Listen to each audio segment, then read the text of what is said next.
Hello, Starfinders, and welcome back to another episode of Spaceflix and Kill.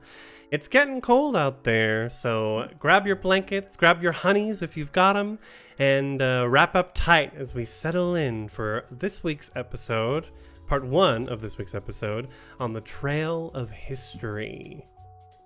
I am your host and GM, Krifu Bernal. My pronouns are he, him, and I'm super excited to be back here with the Scoured crew.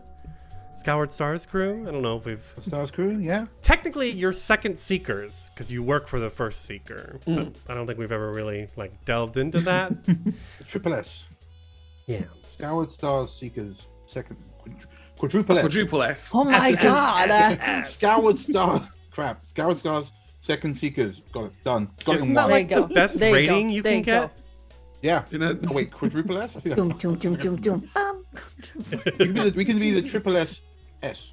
Yes. Right. Plus. Before we Plus alpha. jump any further, let's go ahead and meet our cast, starting with Inez. Oh. Hi. Hello. I wasn't expecting that. Normally I go last or something, but okay. Take that. Hi everyone.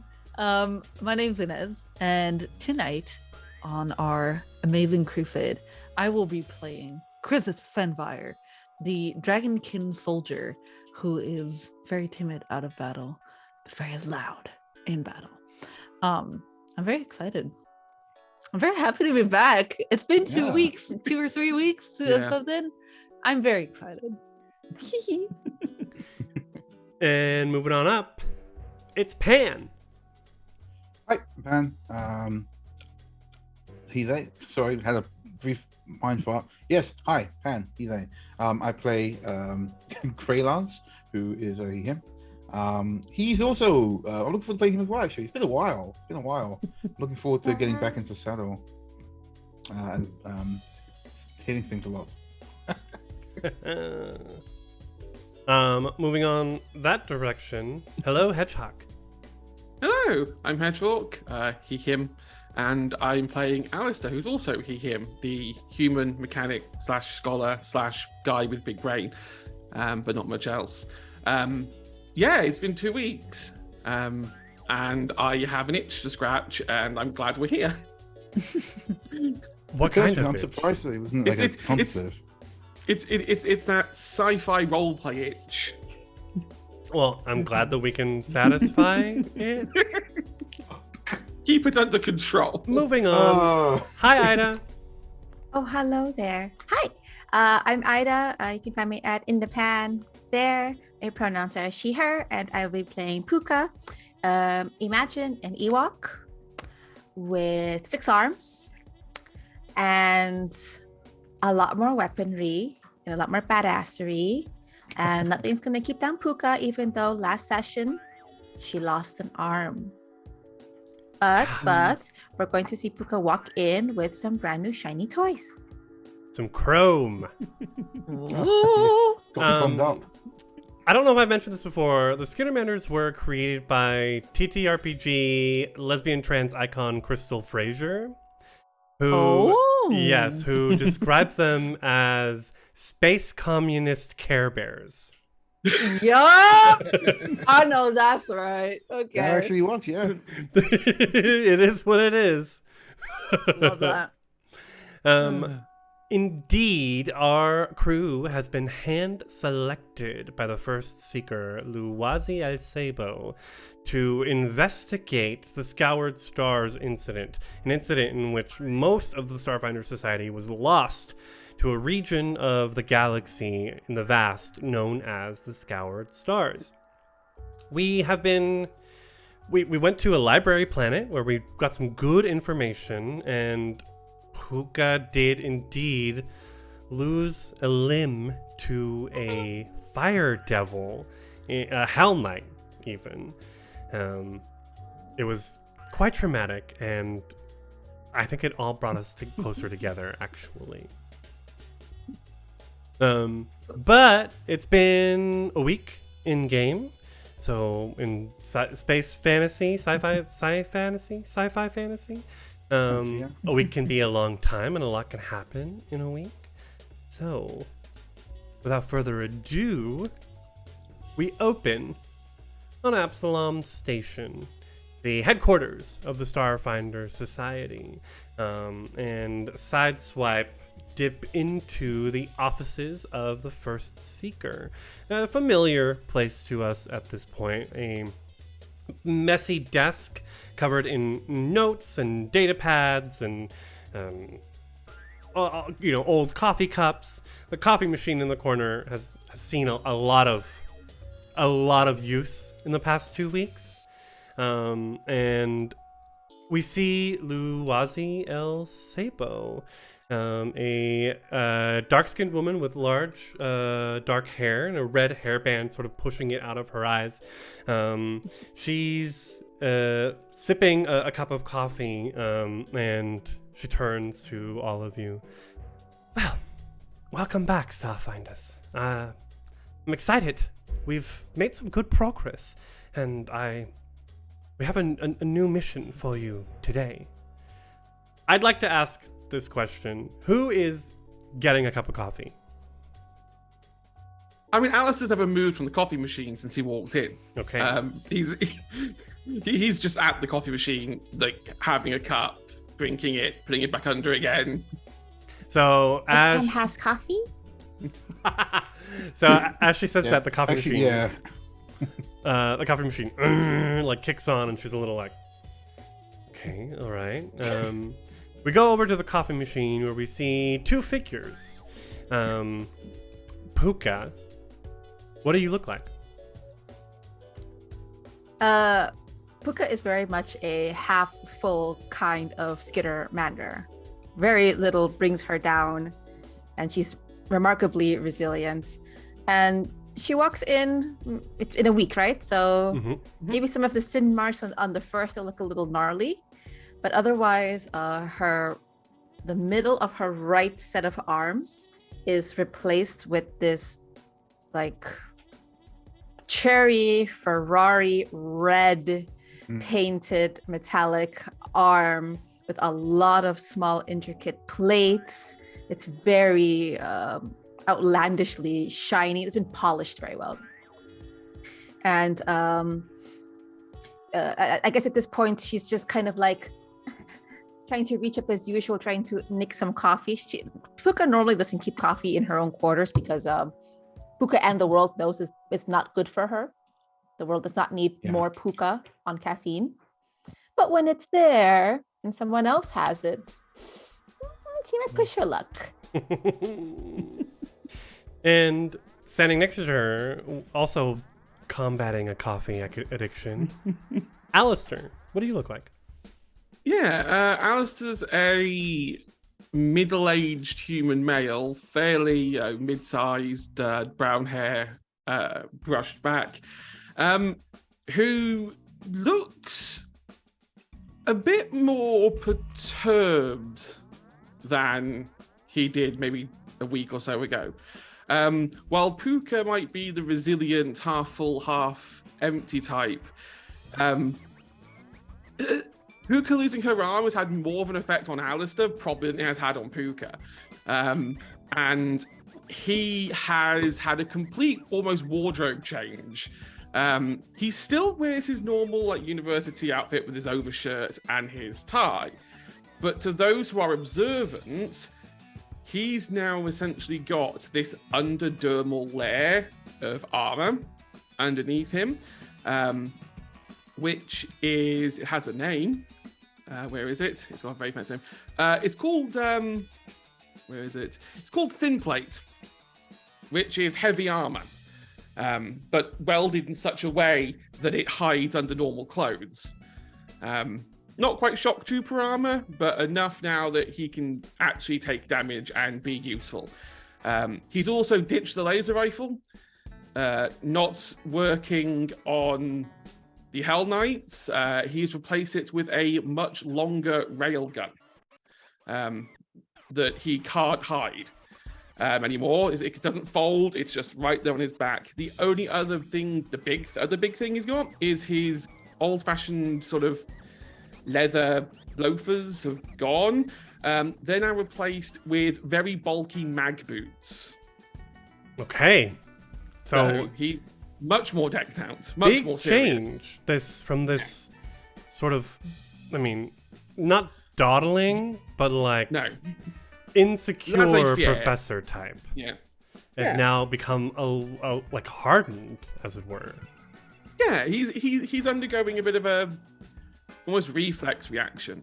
I can imagine the whole week, like he's been constantly in touch with Puka, like constantly asking how everything is, looking at the arm, looking at toys in there, and tinkering with them and making them better and going on. And they don't know how to install these things properly. And tickles. You know, yeah. That tickles. He probably objected to the bright Ferrari red. But decided, hey, it's your arm. I'm not going to do anything against it.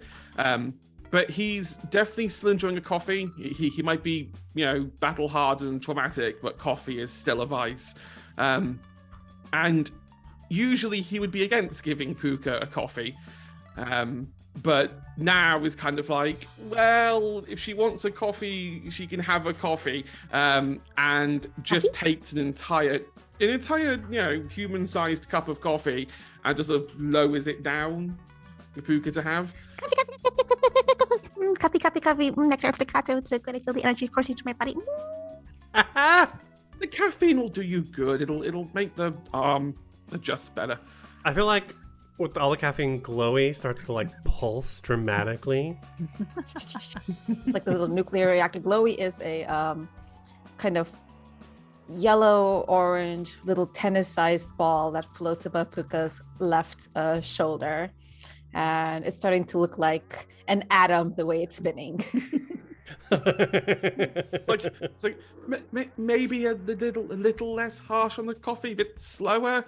I don't want Glowy to start going nuclear.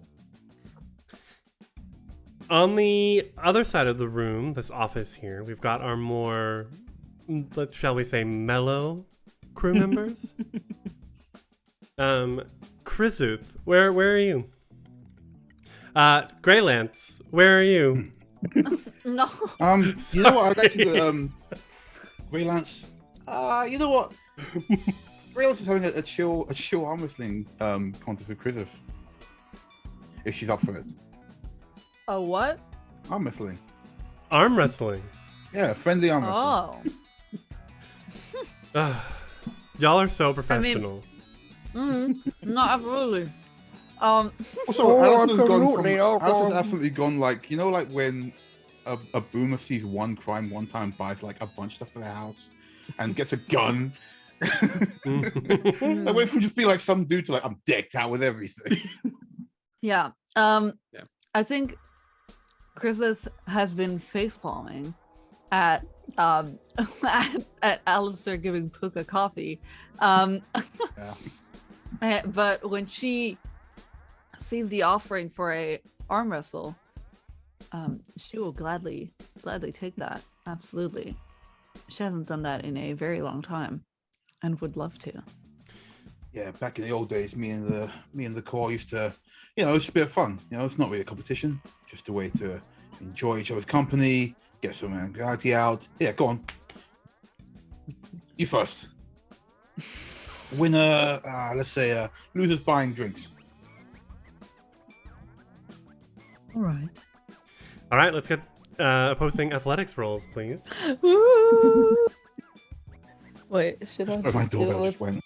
Physical dice? Yes, I think I will. Oh, we no longer Because have that drain from the last game, I guess. Because my physical dice were so beautiful. Sorry. Just do nice ago. Well, I got a 10. Hold on. Let me open the character sheet. Athletics, you said? Mm-hmm. 18. Okay, Krizuth, describe how you look like as you slam Greylance's paw to the table. Well, I presume it takes quite some strength. So it's not. I don't think it's quite like slamming it against the table. I think it's like very much. It's with ease. Yeah. But she still has to work very hard I think to Greylock went from force like, his paw down on the table. yeah, he went from smiling to being like, whoa, whoa, whoa, whoa, and then like got pushed out.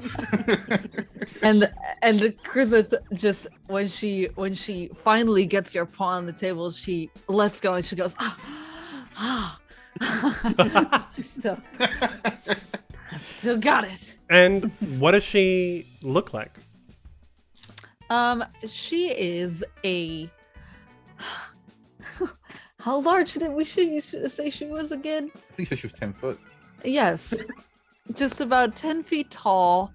Mommy. Dragon lady, with black scales that have like a silvery hue to it, and some beautiful wings that are folded behind her.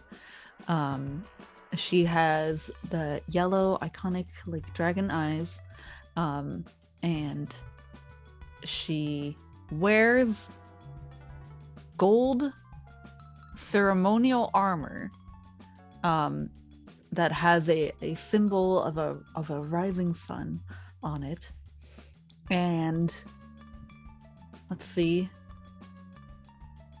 she has an implant in her spine, a spine implant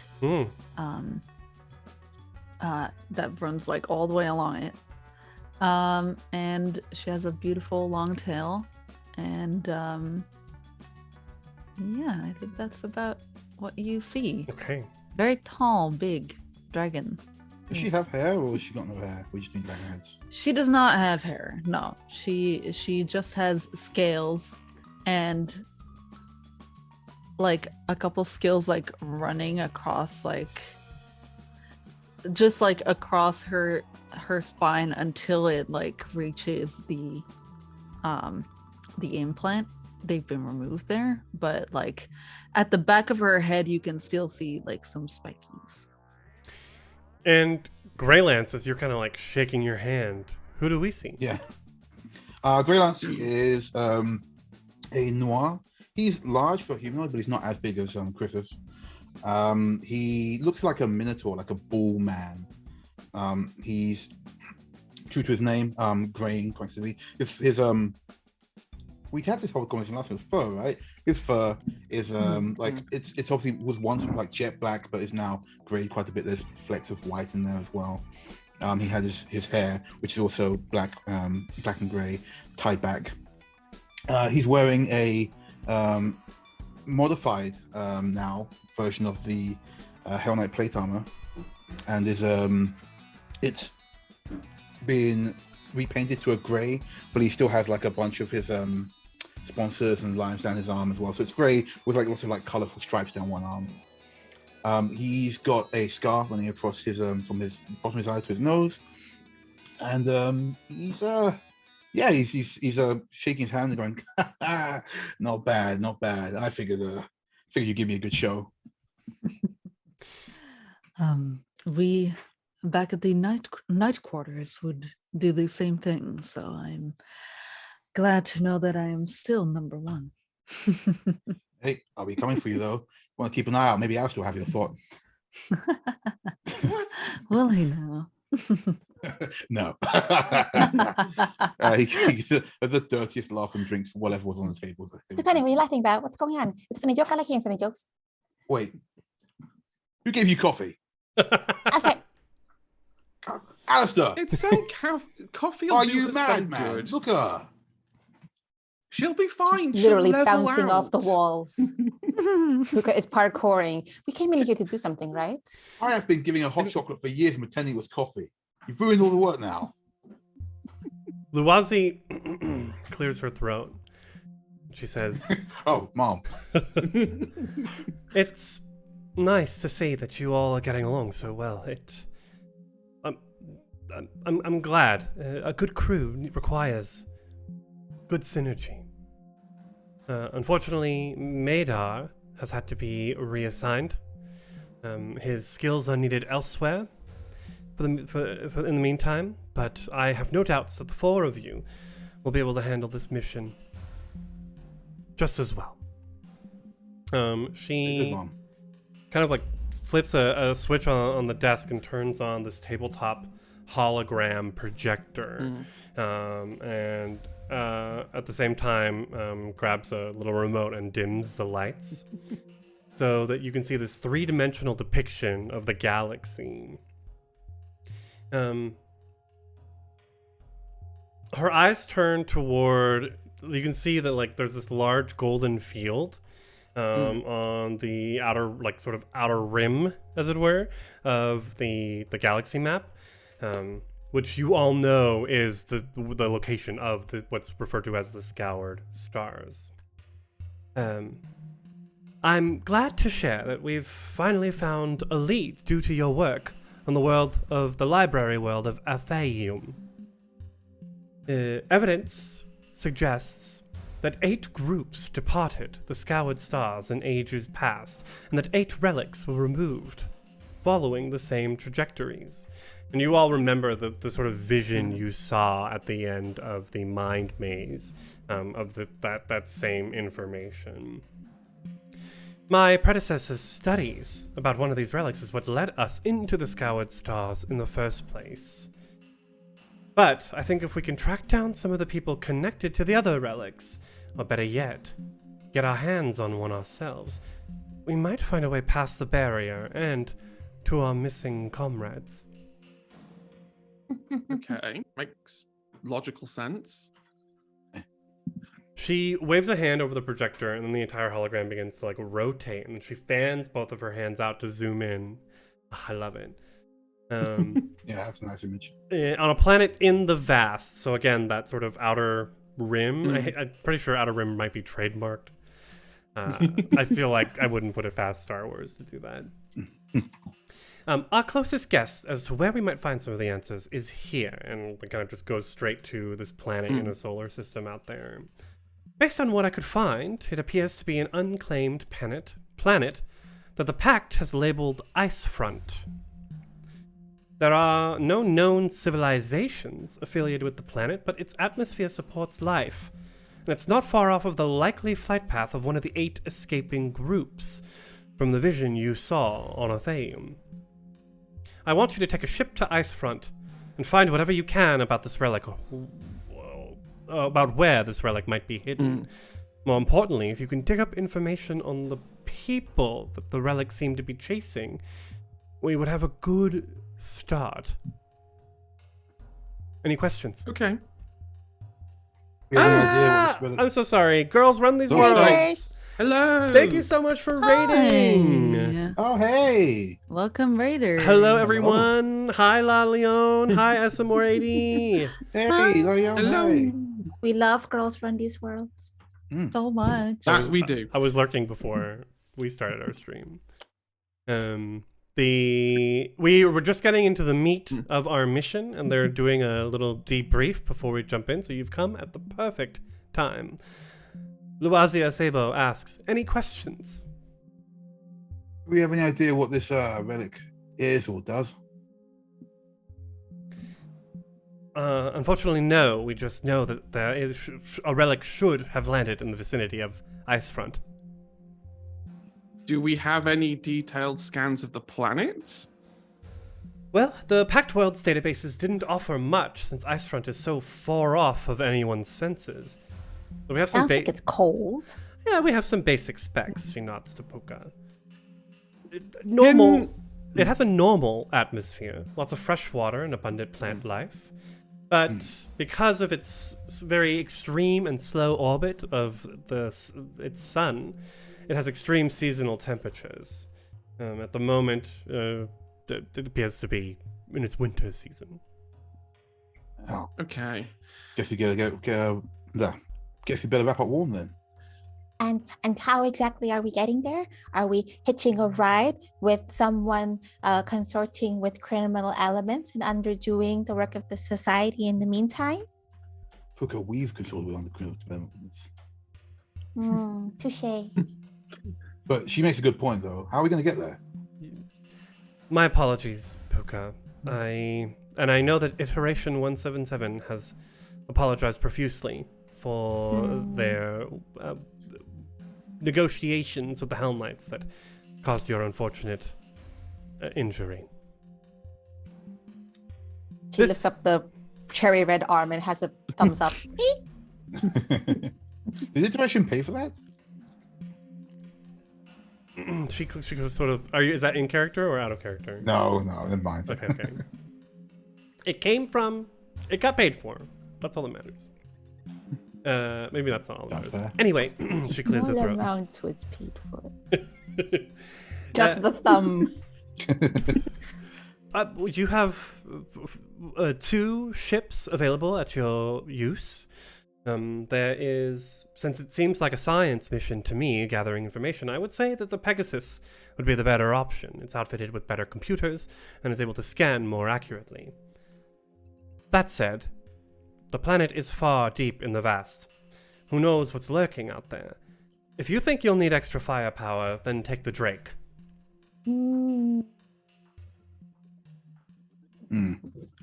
Well, this is exploration mostly.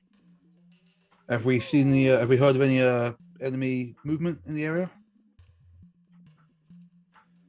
What enemy do we have at the moment? Well, there's always enemies. He gets a far off look. Always enemies. Freelance, we've discussed this. Potential enemies could also be potential friends. Because the last time you fought an enemy potential friend, you got a new appendage. Well, that was more tactical. Can I get a coffee? Regardless, maybe we can. You want to get a coffee? No. Yes, a coffee before I go. But can I also get a copy of all the packed world data on Icefront? I want to have a look at it on our way there. You can. She clicks on her data pad, and you all get a copy of the planet's size, temperatures, orbits, days, hours, what have you. Nice. Normal gravity, etc. So I might be able to do this something is with this. pew pew gun or no pew pew gun? I'm for pew pew ship. I do like a nice bit of pew pew myself. Well, both ships are going to have pew pew. I mean, I'm being selfish and biased, but I'd much rather have a bigger computing suite. Chrisus? Sounds like. But go. Yeah. Look at Chris's. What do you reckon? Got 2 for pew pews, 1 for not pew pews. What was it called? The Drake. Oh, don't use this on her, please. No. Oh. I didn't name the ship. What would she go for here? We know the Pegasus is more practical. Yeah, but less pew pew. Can we use all the pew pew of the Drake? Oh, Puka and I can use all the pew pew. Don't you worry about that. Oh my god. Oh yeah. I think Chrisith straightens up and she goes, I think that going for a more quote unquote diplomatic approach would be the most viable decision. I think that going in more stealthy and with less pew pew would give us more of an advantage. Not to mention, less pew pew means more speed. So are the stats up on the screen? Is it more speed? Yeah, the Pegasus cannot get the Pegasus is 2 points faster, but the Drake gets an extra gun. But that extra gun also lowers down the sensor suites and the computers. I will also add that the Pegasus gets bonuses to computers and piloting, and because of its advanced computer system, will allow 2 people during the to add +3 to their checks, whereas the Drake isn't as advanced. Will allow 3 people to use +2, so it's kind of like. Well, as Christus says what she says, because says, well, Christus is like, literally the most balanced person here. So if Chrissy says we need them, I guess that's right. I guess she's right. I'm easy. Common Yuffie would be sense nice. prevails again. But only when it's coming from this sensible person. Yeah, it's mostly from it's coming from Griffiths. So we'll take the Pegasus, Mom.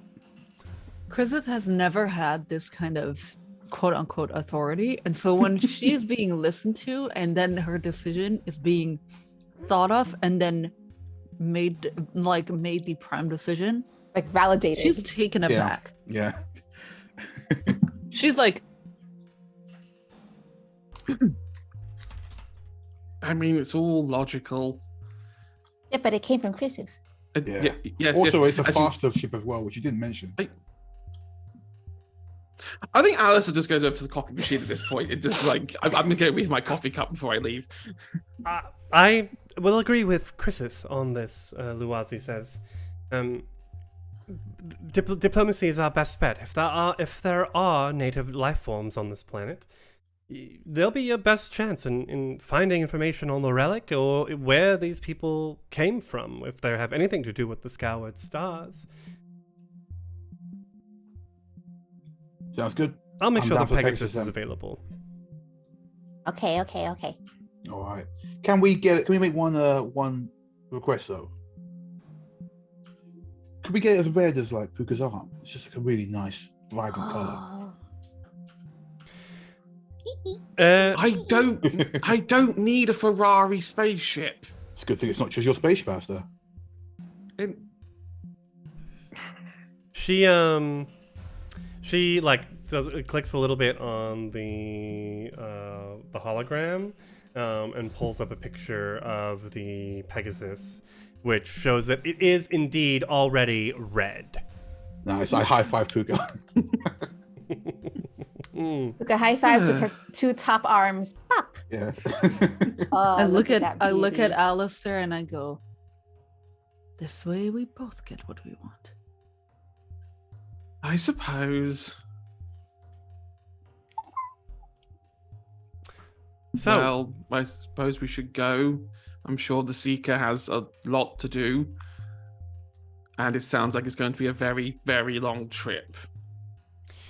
it will be. So we sort of sideswipe into the Pegasus, where as you're getting ready to, you're making preparations to take off from Absalom Station. The four of you each get an email. I don't know is email the right word even? Maybe Mail. maybe Just get mail. Mail. We all just get mail. Yeah. maybe ping. A ping? You get a ping from Ikris. I think that's how we were pronouncing it. Oh, that was the yeah. Who's that? Ikris was the half-elf symbiote who was one of the investors during the gala at the beginning of our adventure. Because you thoroughly impressed them, they are sending you a message. You should be able to see the message from Ikris in your handouts at the top. So I'm going to go ahead. Or does someone want to read it out loud for us? Yes. Are you saying it's you, or just somebody wants to read it out loud? No, I want to read it out loud. Where is it? At the top of the... Top of the handouts. Yeah. Here, I'll just show it. Oh. Thank you.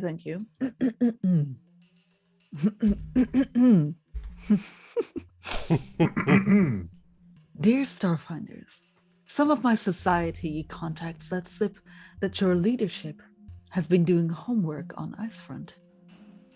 You're not the first to take an interest in that planet.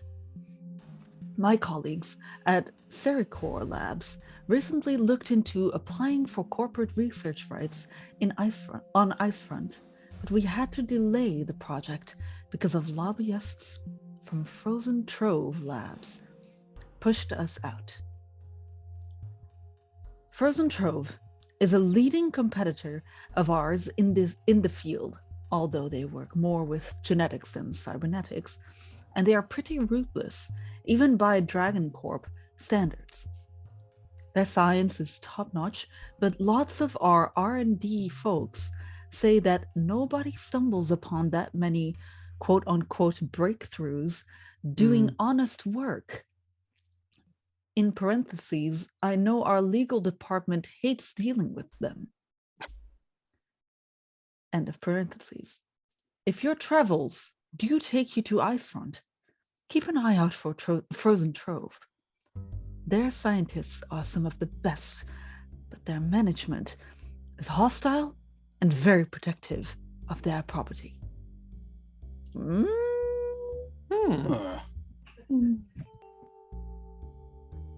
So those are our enemies. Are those our enemies? Would Alistair know anything about Frozen Trove, being in like scientific-y fields and probably reading like bits of like papers and circulars? You can. So we've got three options here. We can roll life science or physical science while reviewing the planetary details, or we can roll culture or corporate professional to find information on the labs. I think I'll still use physical science. That's his strongest suit. Okay. Out of those. So. Ooh, that's 28. 28. Physical science, you said? Yes. The so planets- astronomy and that. The planet's humidity and slow orbit suggest long seasons with severe weather, including heavy rains during the summer and regular snow during the winter. Immediately, you realize that this seasonal climate resembles that of Triaxis, the dragon planet where Trove Labs is from. Oh, really? So I know these people. Maybe. You are able to easily make appropriate preparations for snowy weather. So if there's any concealment provided by the snow while you're active on the planet, you can ignore that. Okay. You get some goggles, or I Pack don't know. the skis. Yeah, exactly. You go skiing? I do. I'm more of a snowboarding. We'll bring snowboards as well. We'll bring a sledge. Why not?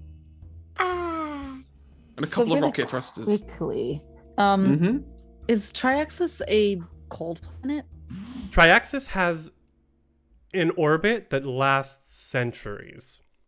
Got it. And so at the moment, it's in its winter season. So it's at the far edge of the solar system. I see. Non-ecliptical orbit. It goes close to the sun, then away from the sun. But it goes so slowly that they get locked in constant seasons. So we get locked in a very long winter for a very long time, and then a very long summer. Got it. Interesting. And Icefront just so happens to almost imitate perfectly Triaxis in its winter lock state.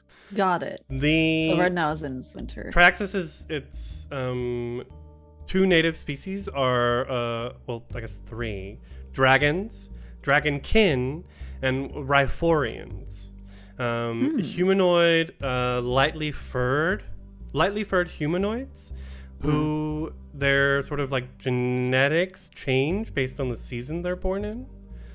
So you like right now the majority of Rhyphorians are winter born, so they have like developed like resistances to cold. Because of modern science, you can change your DNA, your genetic makeup to become a summer-born Rhyphorian, or even transitional, so like somewhere in between. Oh, so that's why they specialize in genetics. Exactly. A lot of money to be made if you just so happen to know how to change genetics on a planet where it's required every so many millennia. Not sure that's how that would work. But a lot of minds in genetics regardless. Red fast ship. Red fast ship. Red fast ship. Does anyone want to try life science, culture, or corporate professional? I don't think we have any corporate types. No. I mean, Alistair can attempt life science. He's not as good at it, but he can attempt it if someone doesn't have it. And what were the other options? Yeah. Culture. Oh, I got pretty good culture actually. I have no culture. I Ah. am I mean- uncultured. Yeah, same. Just from being bounty hunter, you got to know a bit about the world. 24 check on culture. 25 check on Wow. culture. Wow. Who could probably read Um, got deep into some space Wikipedia entries. That hyper focus going big. Yeah. Alistair You got got a 24 24 on and life 25s. science Okay. as well. And Greylance? 25 on culture. 25. Okay. Yeah, I mean, like, if they travel around, it makes sense that they know, like, about Yeah. stuff like that. So, yeah. It makes sense, like, because Greylance and Puka are these, like, adventurous mercenaries who've been, like, working together for a long time, so they, like, put Been their around. heads together. Yeah. 25 Been is... around for a long time. That's just great, Lance. He's got to go from somewhere. 25 is really good. That puts you right over to the next level. It's not a 30, which is where you get all the information, but 25 gets you almost all of it. First off, you both know that Frozen Trove Labs is a Triaxian megacore that develops genetic modifications for commercial and industrial use. Okay, easy. You also know, as Ikris said, that their scientists are among the best in the business. Working for the company is considered a prestigious and lucrative scientific career, and Frozen Trove often sets the pace for innovative genetic engineering. The corporation's CEO is an old and vicious white dragon. A dragon or a dragon kin? A dragon. Dragon. Oh, okay. Welcome to I'm- Triaxis. Yeah, I think I've been there before in a different game. Yeah, I turned to Chris and I go, so I don't know if this is going to affect you personally, but their lead is a big bastard, big old dragon. Named And I explained to him, Oralidio. Oralidio. Oralidio. Is that how we're saying it? I'm going to probably say it 4 different ways this whole evening. I so put it into the Roll20, and I put it into Twitch. that won't save us. Oralidio. Erolidio is his name. Eroli? Eroli? No, I don't know. He's the A dragon. That's all we need to know. Yeah. I will go with, what did you say the first time? Oralidio. Oralidio. Yeah, Oralidio. Yes, I like that. Okay. Arella. A rally Dio. Okay, 2 more bits. You also know, you've learned, that Frozen Trove is under investigation by several ethics groups. But thus far, the company's legal team has insulated them from any formal charges or scandals. Oralidio is known to quickly cut loose, in air quotes, any potential problems in his corporation, which often Right. encourages cutthroat and desperate actions among employees. Interesting. So he is. I'm sorry, I was distracted for that second bit. I think of. So he runs this company. He's the CEO. Yeah. Have I ever seen this? This is a dragon, not a dragon kin, right? Yes. Yeah. Have I ever seen this man around, or like have I ever done In the like, news. maybe in the news? And yeah, like Triaxian news, or like. What's your background? Soldier? Good Guard? question. Your theme. It's a guard, right? It's a Star Knight. That's your archetype. Oh, then it's a soldier, I guess. So that's your class. I think it's guard, I'm pretty sure. Where? Okay, wait. Now I want to know what it is. Of course. Which One doesn't is give you guard. any extra information. So without No. culture, you've kept your head down, done the jobs you've been given, you've gotten, and maybe don't know That's much. it. So basically, it's the kind of corporation where, oops, they've gone bankrupt and all the employees get to share in the profits that are being kept from them. What a shame. Mhm. Greylance, you're Yes, guard. Yes. you're trawling the message boards, forums, or whatever you use. Yeah. And one of your old contacts sends you a message. This is for the 25. The latest gossip in the biotech community. So maybe a friend from Bethesda. Yeah. suggests that Frozen Trove conducts illegal experiments in clandestine locations, using shell companies to shield themselves from accountability. Many believe that this is how they find so many breakthroughs. So, with that information, any computers, engineering, or life science checks made while at the research station on Icefront, you'll get a +2. In addition to a +4 bonus on any skill checks made at the Icefront research station. And you can do them us untrained. As a group or just as a group? Is that us as a group? Okay, great. So you all are way more informed than you should be about this research station, and will thus everyone will get +4 on any skill checks and can do untrained skill checks while at the research station. And then you'll get +2 on what is it? Computing, engineering, and life science. So, smash the system. Smash the system. I mean, not like, quite. Guys, look. Don't get me wrong. Okay, I'm not a huge fan of like megacorps run by despots, but we are there for the relic.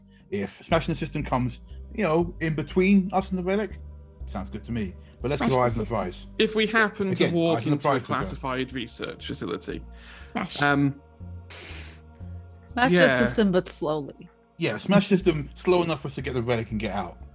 Yes. Smash. Okay, Yes. You know what? No more coffee for you, Puka. Smash.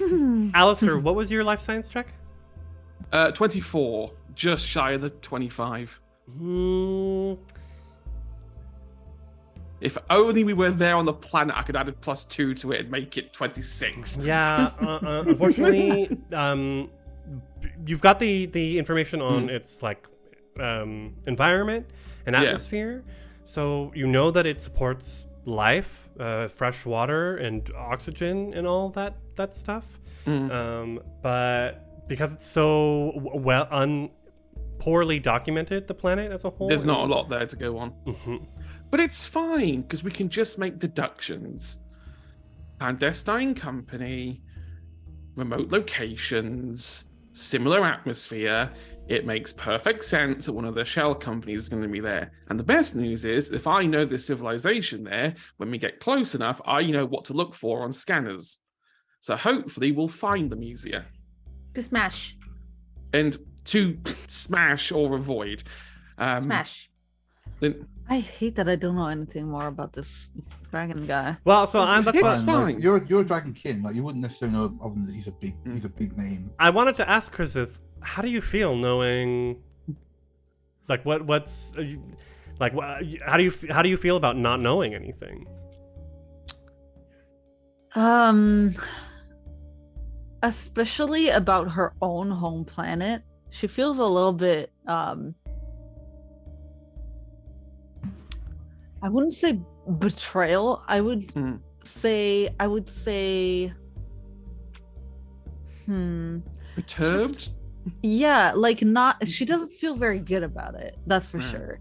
Like she has some like something itching. Like there's something in there that she doesn't really like.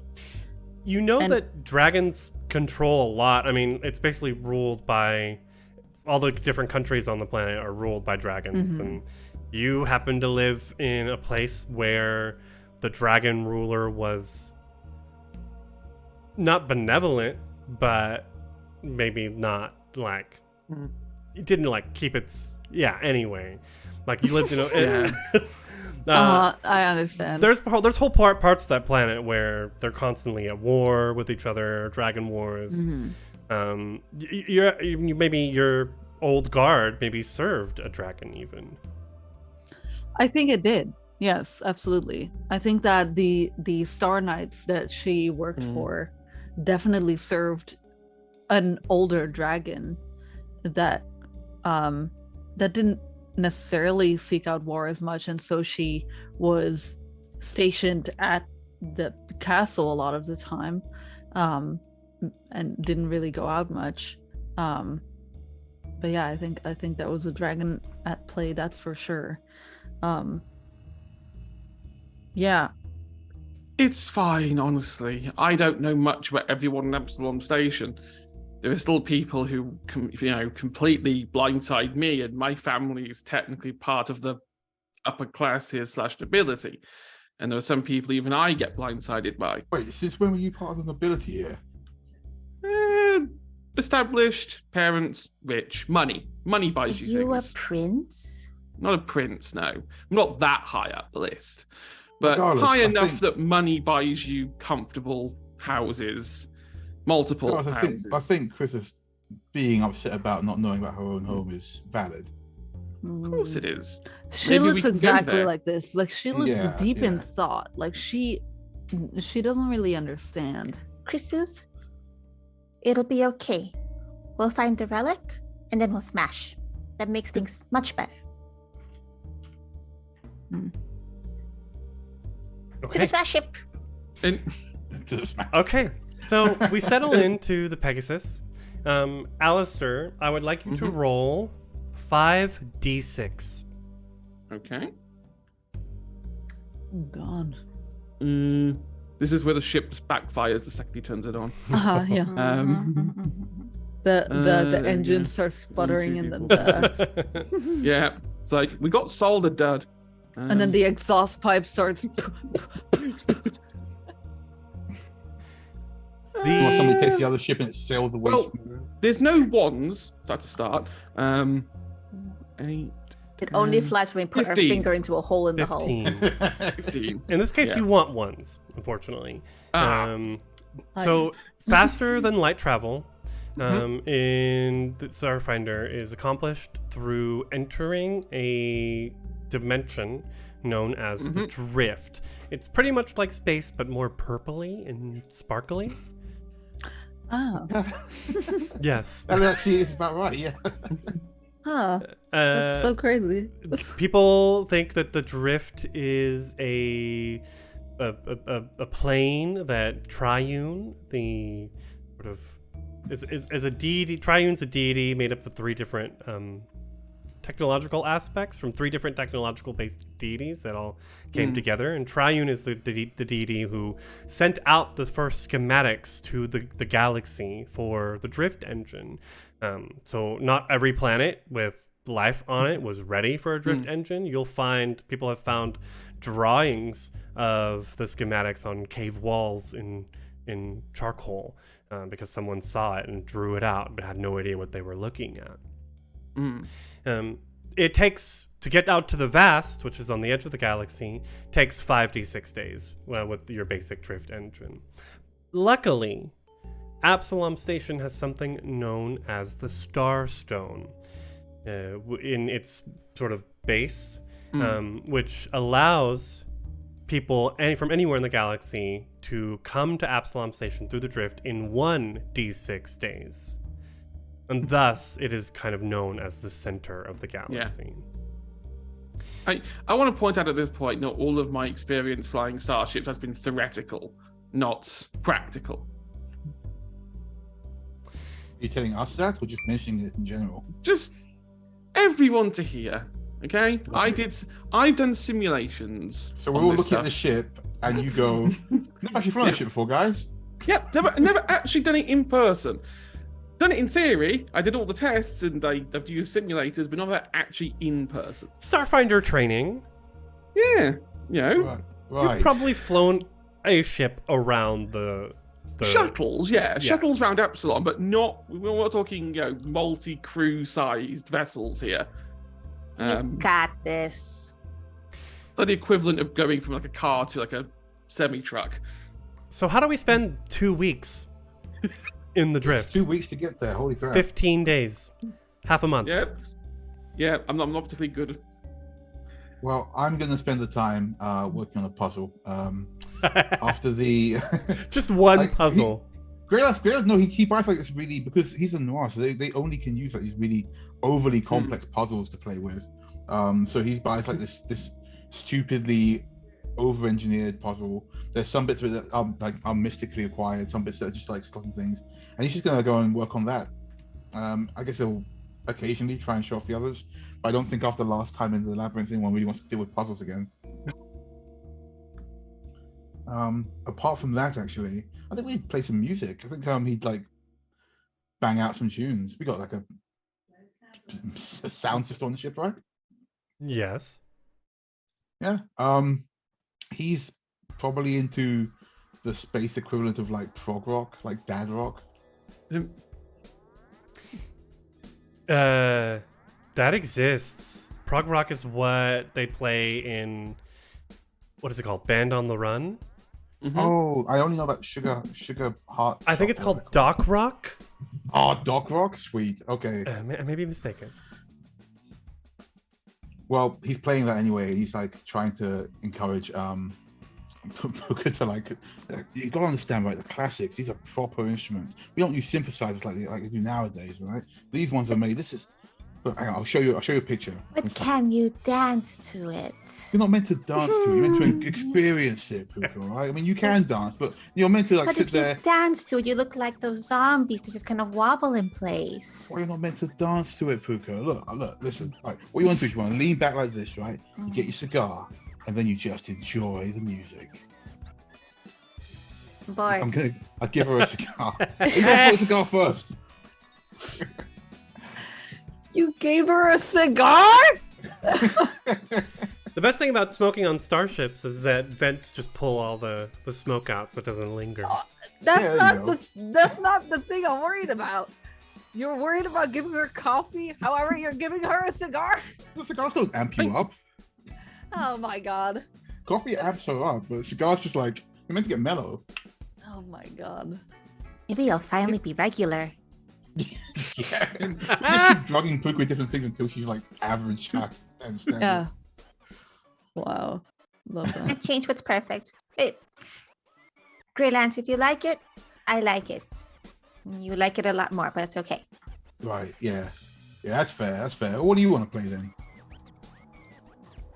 God, what would Puka like? Gobstep. Just Yeah. goblin Gobstep. Sure. Like the most like house techno makes it on pop radio stations kind of music. Oh God. Maybe like VDM, VEDM for Yeah, Vest sure. electronic dance music. Mm-hmm. Oh, Vest dance music, awesome. Those hard rocking Vest nightclubs. It's like happy dubstep. Oh, that's happy hardcore. Happy cool. Happy hardcore. Yeah. For Vesk. What are Sorry, the Commander. what are the rest of you doing? For 15 days. I think if 15 days? Yeah. when Puka's not 15 joining Yeah. Greylands in debating musical taste, Puka's surprising. I don't know if surprising to everyone else, but she's actually taking her recuperation and physical therapy quite seriously. You regularly see Puka like jogging up and down the ship. You regularly see her like jumping, like all arms and legs squatted down and leaping from cabinet to that door to that hall to that Jeffrey's tube entrance.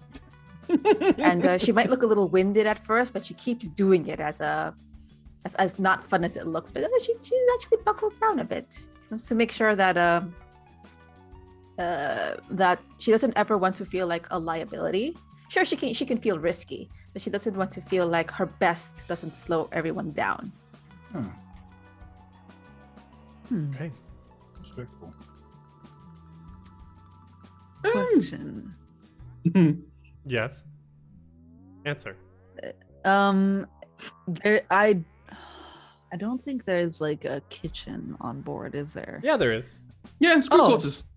Oh, how Lounge and lovely. everything. You would use a culinary synthesizer to make whatever you needed to. Oh, how lovely. I think in her free time, like for 15 days, she's mostly sharpening weapons, polishing boots, polishing her armor, making sure her capes and making sure that everyone's coats and capes and everything that keeps them warm is clean all that stuff. I mean, we probably got like some clothes that were warm from whoever sent us on this mission, of course. But you never know who's worn that before you. So she's like, Alistair procured all of the cold weather stuff with his physical science check. All right.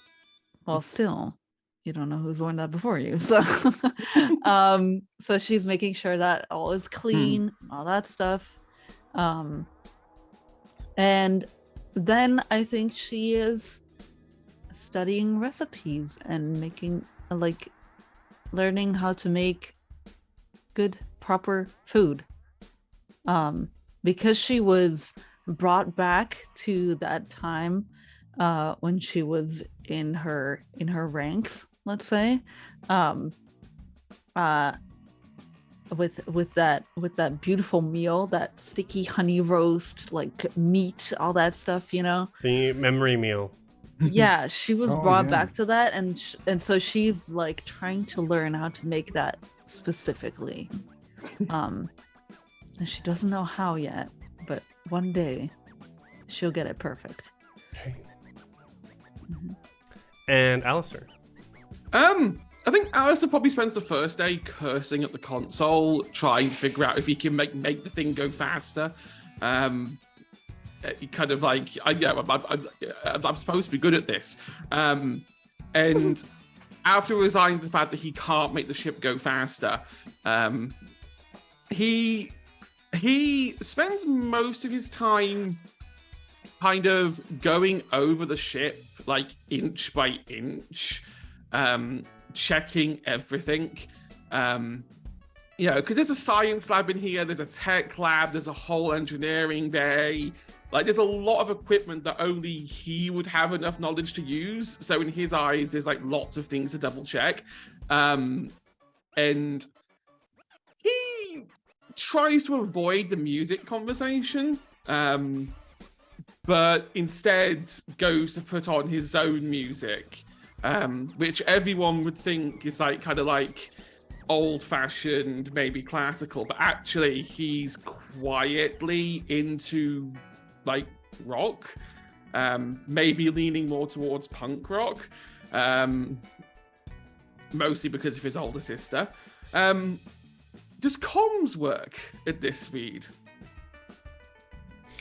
We're all on the ship. You can just talk to any of us. So outside comms. So in the drift, you can send messages, but it uses Starstone beacons to go anywhere. So if you're sending a message back to Absalom Station, it'll take 1d6 plus 1 days to get back there.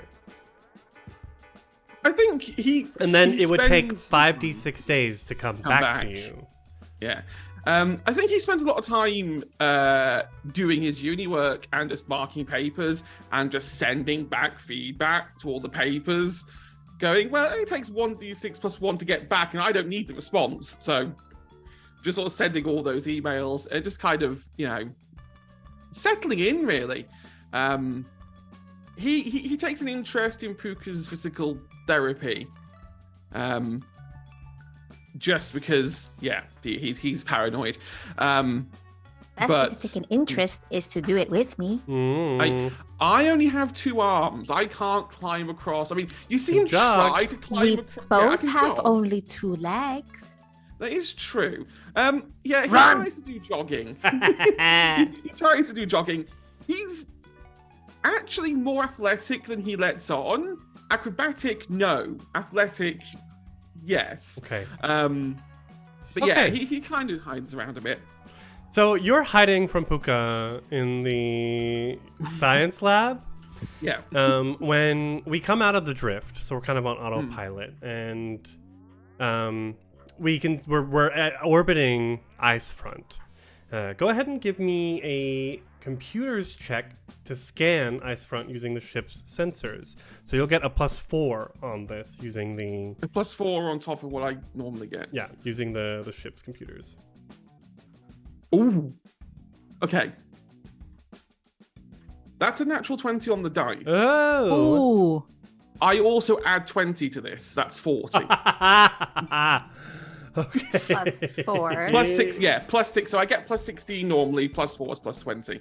So Ugh. 40 overall. First off, you're picking up some intense weather patterns on the planet's surface, across the planet's surface, with snowstorms in the southern hemisphere and rain in the northern hemisphere, as well as dense concentrations of plant and animal life. The ship's computer pulls up a holographic image of a creature, a being. And I'm putting it on Roll20 now and pulling it Okay. up. So that there's a name there, but you can ignore that for now. Oh, it's a being. Oh, yeah. Oh, that's so cool. Yeah. You see this Hmm. creature being. Hold on. My notes. My Keep breaking my music. mechanical pencil today. The ship's computer pulls this image up, and of a creature with 4 legs and 2 arms, 2 eyes, and a sort of vertical mouth. Stretch from Ape's Art. Oh, God. there goes my back. Ah. Mm. Ah. The computer indicates that Fine there are stretch. approximately 40 million such humanoid organisms populating the planet. Oh. Uninhabited. Oh, wow. They're It's lo- fully Yeah, inhabited. this is. Yeah, They're large this creatures, is not. Okay. so they're about Krizith's size. Oh, great. They have binary postures, archaic Mhm. technology, and hunter-gatherer lifestyles. Oh. There is there does seem to be a native population here, a sentient population, I should say. Mhm. Your last thing you notice is that there is a small variation in the overall weather pattern. At the edge of the southern hemisphere, resulting in a cold snap that orbits an area with disproportionately high energy output. Just the perfect place to hide some sort of laboratory. Would be Alice's immediate thought, or potentially an artifact trying to be hidden. Because I Amongst- imagine an artifact is going to have a very large either energy signature or something that might make it slightly obvious. Amongst people who likely can't advocate for themselves in the face of something much bigger than they are and a very greedy corporation that's exploitative. Yes, that does seem to be. If this corporation really is here, and they found a race of archaic, not exactly technologically advanced people, I hate to see what's going on down there. But that A does make one smash. thing. A smash, yes. I am kind of leaning towards Team Smash. Yeah, it sounds like Smash time now, actually. However, if they are archaic and not necessarily tech savvy, it should mean that if that lab wants to stay hidden, they shouldn't be making much technological noise. Otherwise, they'd stand out like a sore thumb. Maybe. I mean, from these readings, it looks like they are saying like a sore thumb. Yeah, but that's weather. Is What it is that? though? Energy output. Yeah, there's energy output. I mean, yeah, I mean, I don't know how we know many where to go. really powerful storm clouds you see, but we should probably get down there. You know, if we talk to some of these inhabitants, maybe we'll know, hey, is that normal? Yes, Good that thinking. is true. I wonder what language they speak. I wonder if they speak common. Their mouths are like that. And let me practice. And Bwah, bwah, bwah. No, I think I can like reverse engineer a language or some way to talk to them. Let's see. Who is in the And focus bridge? thinking. Great one. Me. Aren't we all? Alistair was in the science lab. Oh. Maybe Oh. on comms sharing this information with Yeah. you all. I think I am on the bridge. Yes. Yeah, same. Captain on the bridge. Makes sense. Greylance and Krizith, you are on the bridge when an incoming transmission comes in. Puka, what does the incoming transmission sound like? No. Bong. Does it Something go that over and took over and a over second again, again. or just the once? It sounds like an ancient Earth feminine presenting person going bang. Oh, Okay.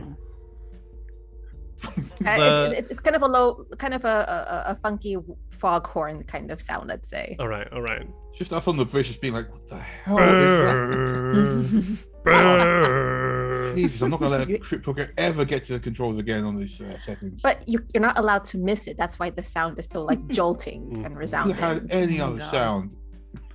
Anyway, putting them through. Okay.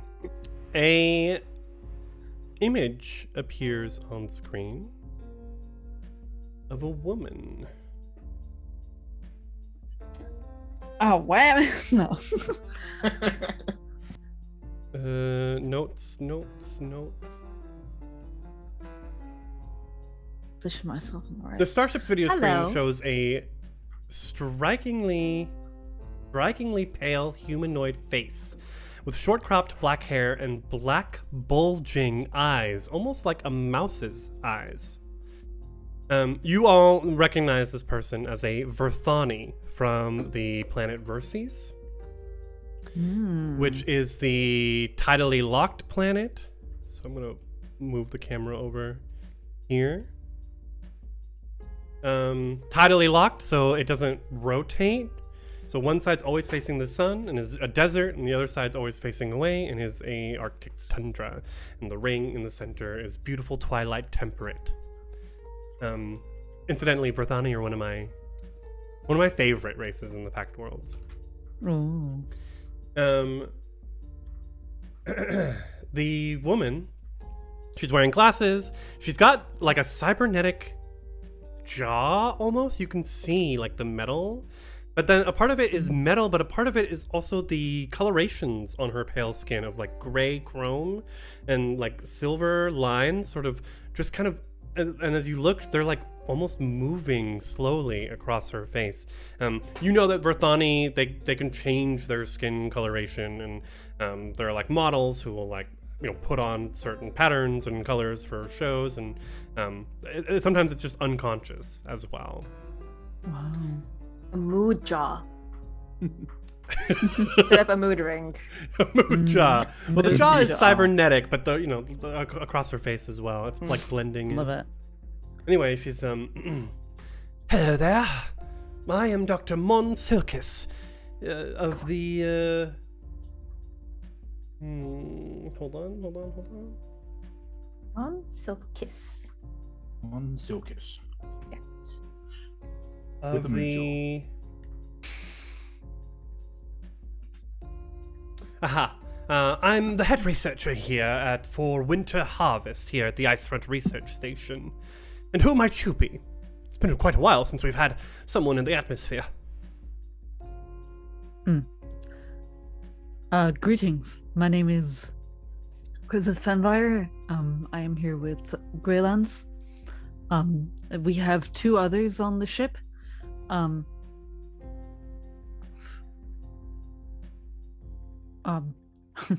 We here are on behalf of the here. Starfinders. Yes. Ah, On behalf of the Starfinders.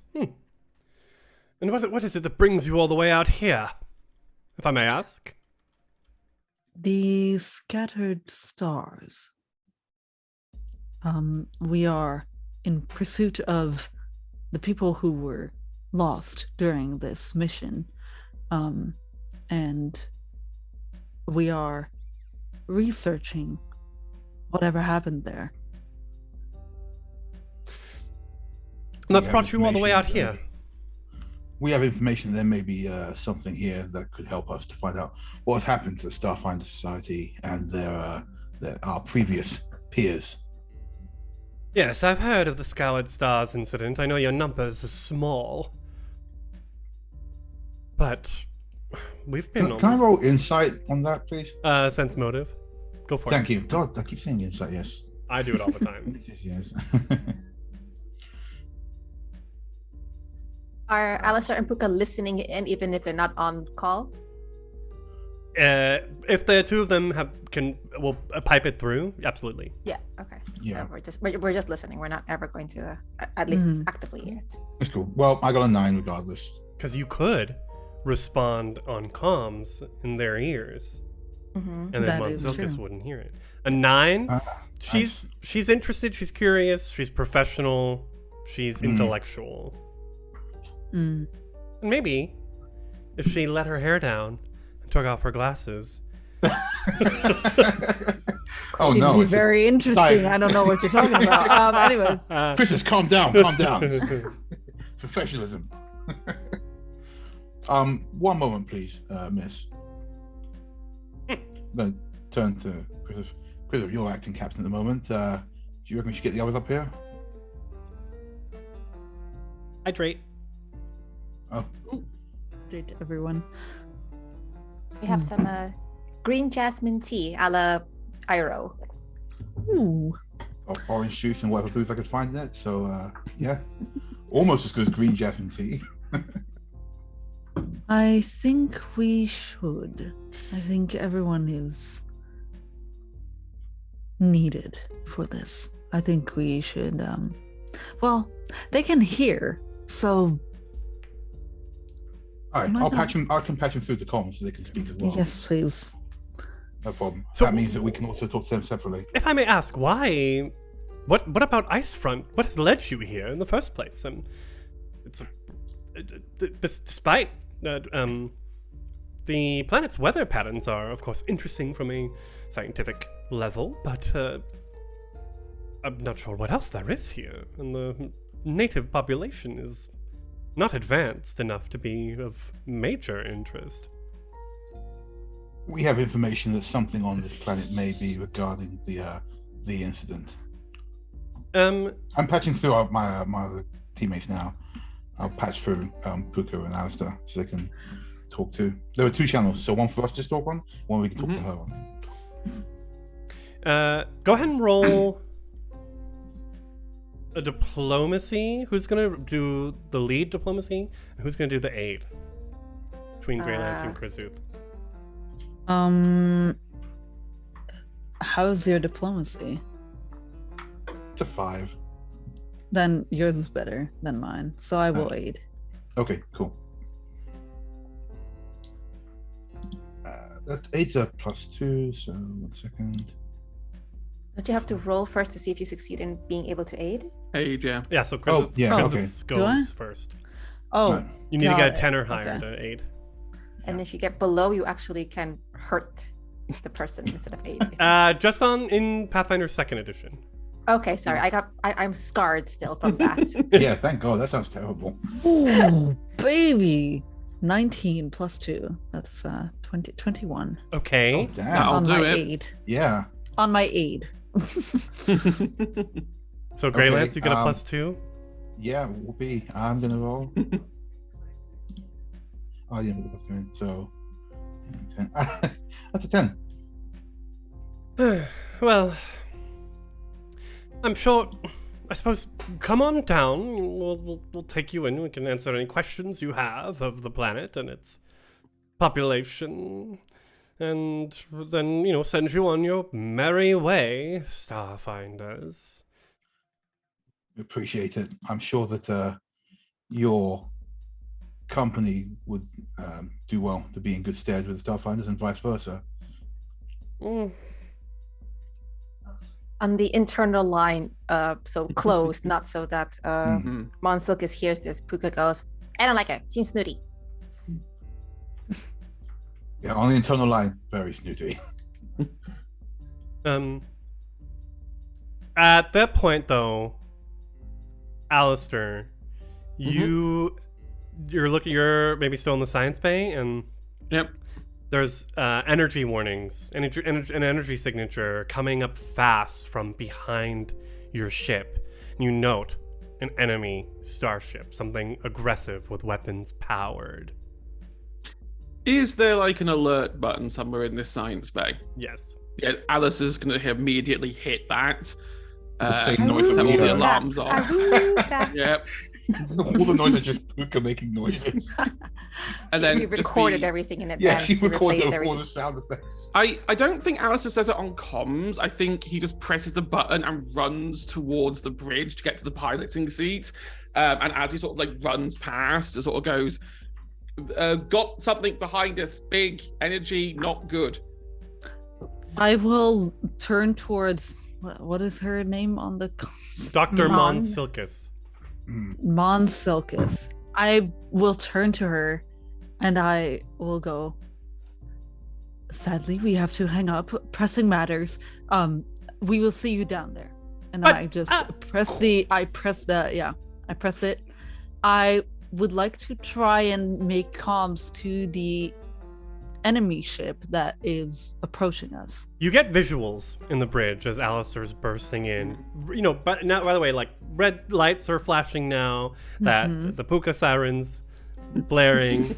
Auga, auga, auga. You She see could have just put what a the problem is on there, but she didn't. I don't know why. you see like a black and purple starship that it almost looks like a sea urchin ringed with multi-segmented tentacle-like appendages.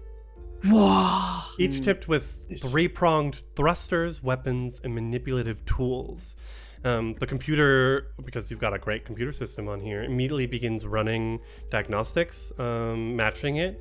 Does not find any matches to any known blueprints of Pact Worlds starships. Whoa. So can I make contact with them?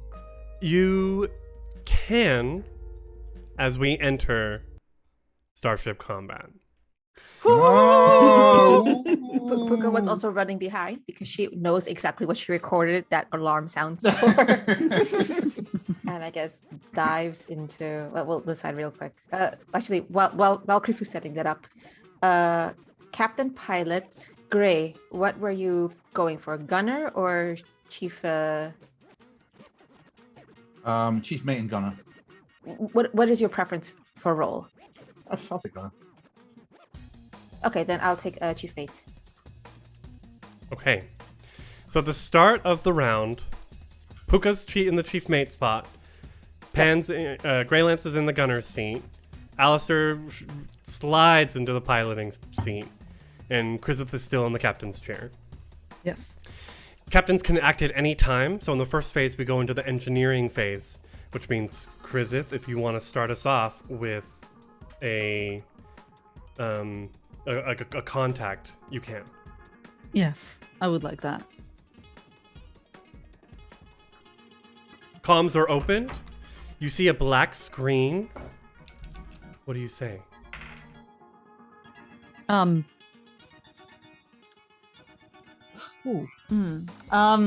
Do we have? Does this ship have a name?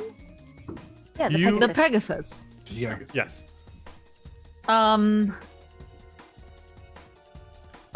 Yes. Okay, so a black screen appears. She goes, "This is Pegasus to unknown aircraft, approaching us as high velocity weapons drawn. What is your purpose?" There's no response. I repeat, what is your purpose, or we will have to fight back. Make an intimidate check. Do it, Please. do it, do it. Like I said, you can grab a +3 to your roll. 2 people during the round can use it. So Each round? Okay. each round. So if you want to use it now, you can, Captain. It's your prerogative. Yeah. Well, It's not finite. 19 It's not already. finite, so we can use it. You still only use it Yeah. once per turn. It's like 19 already. You need a 24 to succeed on a taunt. Oof. Then it won't be. Three It won't be would get enough you there. anyway. hmm Yeah. Can we aid? No, you're all busy Eight doing first. your own things. Okay. All right. No. Damn it! Why did I roll so low? You can always try. Oh, Once used against an enemy starship, regardless of the outcome, taunt can't be used against that starship again during the same combat. Ah. Okay. Is there a reroll I can do? Do we have inspiration? We go to Anything like phase that? 2. Alistair, God. please give me a piloting check. Okay, here we go. We're determining initiative here. So the ship gets +2 to piloting, doesn't it? Mm-hmm. So 9, 11, 25. Okay, I am forced to go first then. As the ship begins moving towards you. I was about to be like, incredibly fast. No, it moves 4 hexes forward. If you change the map for the players on Roll20, Ah! so I can still see the...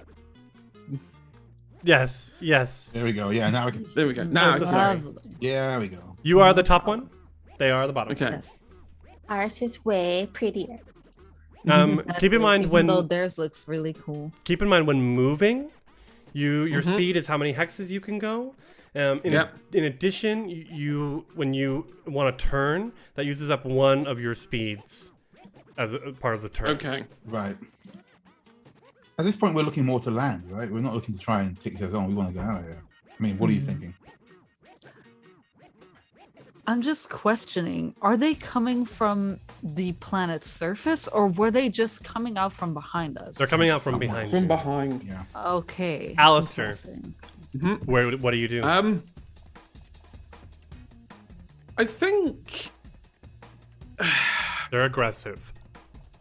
Yeah, I think he's going to try and do an evade to try and pull the ship to the side slightly. So the ship moves up to its speed and can turn as normal, but it gains +2 to circumstance bonus to its AC and TL at the start of the next round. To perform this stunt, you must proceed at a DC 19 piloting check. Okay. Okay, let's try it. That's 18. +2? +2, yeah, +2, yes. +2 would take it to 20. Okay, evasive maneuver is so- taken. You can move your Ooh, speed. nice. Yep, so I will... Which way do we want to go? Because we're going sort of straight for a collision course at the moment. You I'm know kinda Grey Lance is in a thinking- gunner's seat? Yeah. The Pegasus has 4 weapons. Guns. 1 in the forward arc, 1 in the port, 1 in the starboard, and a turret that can attack any arc. Anyway. So Okay. you need to think about Let's have a facing look. when shooting Yeah. shooting your weapons. Is there any weapon you particularly fancy using? Because I can make sure we move in that direction. The biggest one? Yeah, let's get Is The there? biggest one would Yeah. be the twin lasers at the front, which means I've got to keep going forward. Or pew pew. In that case, I think, yeah, Alistair's gonna cautiously kind of go forward, like maybe 3 hexes, not use the full speed, and use the rest for the evade. He's being a bit timid at the moment. He doesn't quite want to hit full on the accelerator just yet. Okay. We are in the helm phase, so Chief Mate, Yeah. would you like to try a hard turn or manual realignment? If I'm looking manual realignment, we're not really. Let's see, Chris. I saw my captain trying to ask for who they are, got no information. But I also see us aiming our biggest gun towards them. So do I want to help the who are we fighting or just take them out? As it stands, they haven't fired on us, so we're more just trying to like scare them off right now. In that case, I'm going to manual realign, and I'm going to try to get more information out of the ship to know what it is we're going up against, since they're being a little shy on the comms. Okay. So that is an acrobatics or athletics. We're totally going acrobatics. Oh no, +2. Yeah, that's not very good. All right. I rolled 11 +2. Even if I tried it, Not enough. Trying to manually realign the ship's sensors to focus on this enemy. It's hard. It's hard Like- to push. you see Puka literally like running from panel to panel, like pulling up the levers, like trying to like get extra juice. Like, I need to turn off the kitchen energy and funnel it to the thrusters there. Oh no, I've accidentally like turned off something I shouldn't have. Oops. Alistair, you may want to move a little bit closer to get the twin lasers into range. Oh, do you need to move in range, do I? I would need. I think you need to be like within 5 hexes. I'll do that then. There we go. Okay. Can't argue with that. You're in range. That means that they are also in range, however. I'm sure we can tank it. Can you? We'll find out. Ugh, I'm rolling like not rocks because that would be good. No. I'm rolling very poorly over here. Yeah, keep rolling point. That's fine. Actually. Yep. That's okay. So now we come to that's cool. the gunnery phase. And immediately they start shooting, and so I started shooting. All right. All right, blast it. Not fire. Blasted. Okay.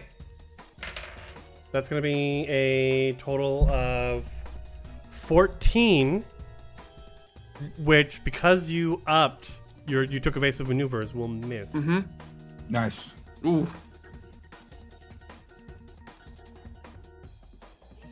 And Grey Lance?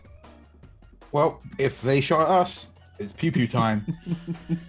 Yeah. So like, puts into base maneuvers. We do a little barrel roll, and I'm gonna go ahead and blast them with the twin lasers. I'll just do it on the roll 20.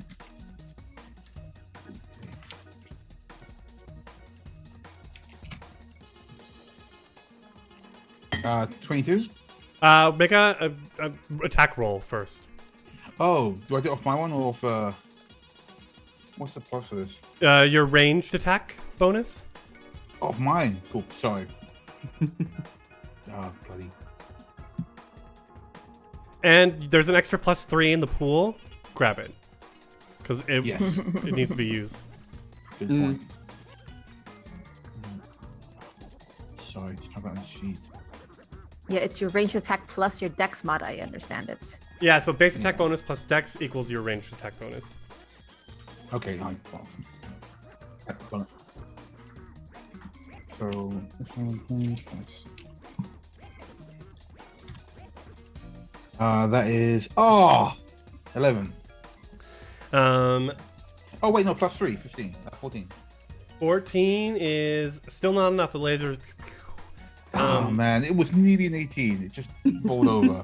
They shot some sort of rocket that looked like it was trying to track you, but just because of the evasive maneuvers, just went off into space and exploded. We're coming to round 2. Does anyone want to switch positions? I'll stay on guns. Obviously, they're attacking. It's time to give them the better. Yeah, I think this is beautiful. Puka, Do I you, want would. do you want more guns? Yeah, you know what? Actually, more guns would be nice, but that was a nice maneuver, Booker. I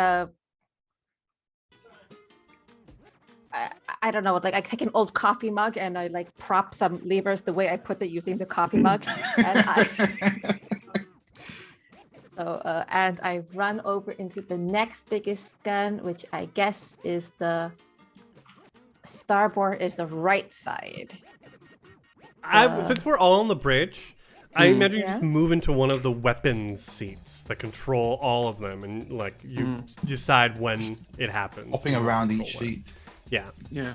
So I'm looking quickly at the map where we are. We need to bank a little more, but Puka is in the starboard light plasma torpedo launch seat. Okay. What a mouthful. We're in the engineering phase.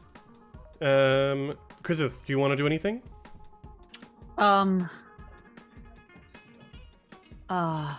There's no one else acting here, so No. inspiring or demanding might not matter. Mm-hmm. What am I? But yeah, hit us with the captain abilities. Give us an just demand something. Which is higher, your intimidation or your diplomacy? The intimidation for sure. Rouse us. Yeah, So- rouse us. We're gonna move into the helm phase then. If you want to make a demand of Alistair and give him a bonus, or you can wait till the gunnery phase to demand your gunners. Demand us to hit our marks. That I think I will do that. Okay. I will wait until the gunnery phase. Okay, Alistair, let's roll initiative. Okie coke.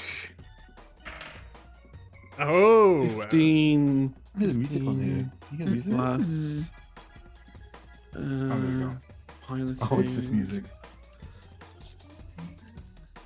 So that's 26. I got 31, so you gotta go first this Ooh. time.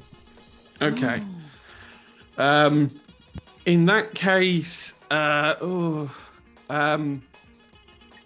remind me, starboard is back behind Starboard us, is- isn't it? Starboard is Starboard is right. yes. To the right. Okay, so I've got to keep us to the right.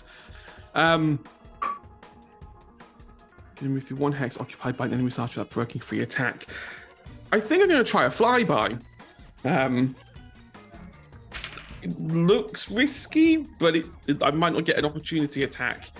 I think if I go any closer now, I think I provoke space opportunity attacks.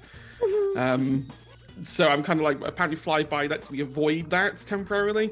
So I've got to do a DC 24 piloting check. Okay. Is piloting a... what skill does piloting come from? Do you know off the top of your head? Comes from Dex. Can't give myself out mental, okay. Oh, that's woefully off the mark. That's like 17. I fail. The starship still moves, but you follow normal rules for attacking. And it moves and through the its space movement- and provokes an attack of opportunity. Yeah. It's a bit of a risk. God. In that case, then, I think... So I've got to keep it going to the right. So 1, 2, 3. That's 3. You like the music, but I've had to mute it for a second so I could hear. I'm going to do that because I've got to turn slightly as well as I sort of go around. I think I've used about 7 points there to keep the starboard side aiming at him. That does mean that I can't keep the front pointing at the ship, though. Unfortunately. And then we take a opportunity attack.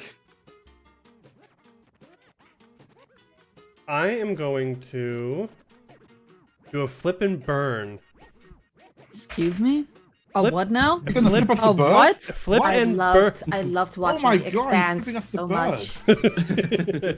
bird. much. It tries to rotate 180 degrees without turning in place, or Hate moves that. forward and rotates half its speed. So it gets a +2. I need a 22 on this. +2. Hey, Creeper's dice. Boo. 24. Okay, great. Its pilot is really good, actually. You attract what you fear. Ah, bad dice rolls from Krifu. Oh no. So it turns and it's got you in its forward arc now. And then Good. it's going to. Then we move into the gunner phase. So Lovely. I'm going to start off with 2 attacks. One free attack from the flyby that you failed at, and one regular. So the first one is the Vandal Rocket. Natural 1. Great. Very lucky. Second one is Excellent, we the love to see it. twin lasers. Okay, that is 18. That'll hit. That'll hit. Yeah, that'll hit. Ah, I'm rolling this one in. Sure, we'll be able to tank it, right? I mean, You take 32 points of damage oh my days. on your port side. which is the left side. Correct. So first and foremost, That's all shields gone on the left. Hmm. And we still have 7 damage to take beyond that. that's good. You didn't take any damage past the critical threshold, which would start damaging Okay. your systems. Captain and gunners. Yes, I will demand. Bash. I guess Greylands Hi, to. So what guns are on the back again? So On we've the- got the on the left. torpedoes aiming at them. So the torpedoes are lovely. currently lined, Yeah. but the Which is- turret's also 360. Yes. It's the weakest weapon, but it's got a 360-degree angle. Well, if I you demand, I will- get a bonus, right? Yes, I will demand you to go to the torpedoes then. Now, Ines, So- you know you've got to demand it properly as Christmas. Hey, wait. Ladies of D&D, thank you so much for rating us. Hey. Thank Hey. you. Hey, guys. Thank you so Have much. fun. Welcome. We were Welcome, rated welcome. earlier by Girls Run This World, and now we're being rated by the Ladies of D&D. Also For all big the fans. ladies in here, hi, ladies. I was gonna say. Hi. Like, hashtag honored. Yes, absolutely. Yes, I will. Krizith will bark towards Greylands. Greylands, on the torpedoes now. Hi, ma'am. And he's going to jump over torpedoes. Like, this is, he's I used to jump this. out. Is like, this is military noise, so he's used to it. I grant a +4 bonus to one specific check by succeeding at an intimidate check. DC 24.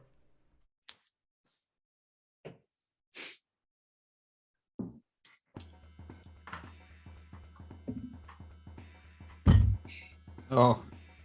That's a good head shake, right?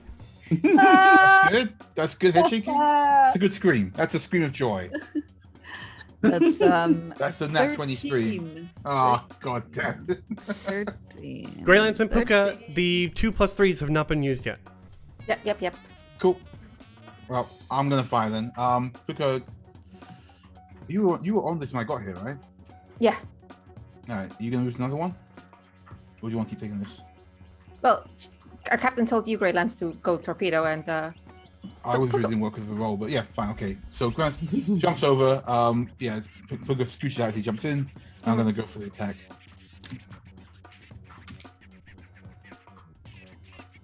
Oh, the +3, so 20, 19. That hits. Yes. All right.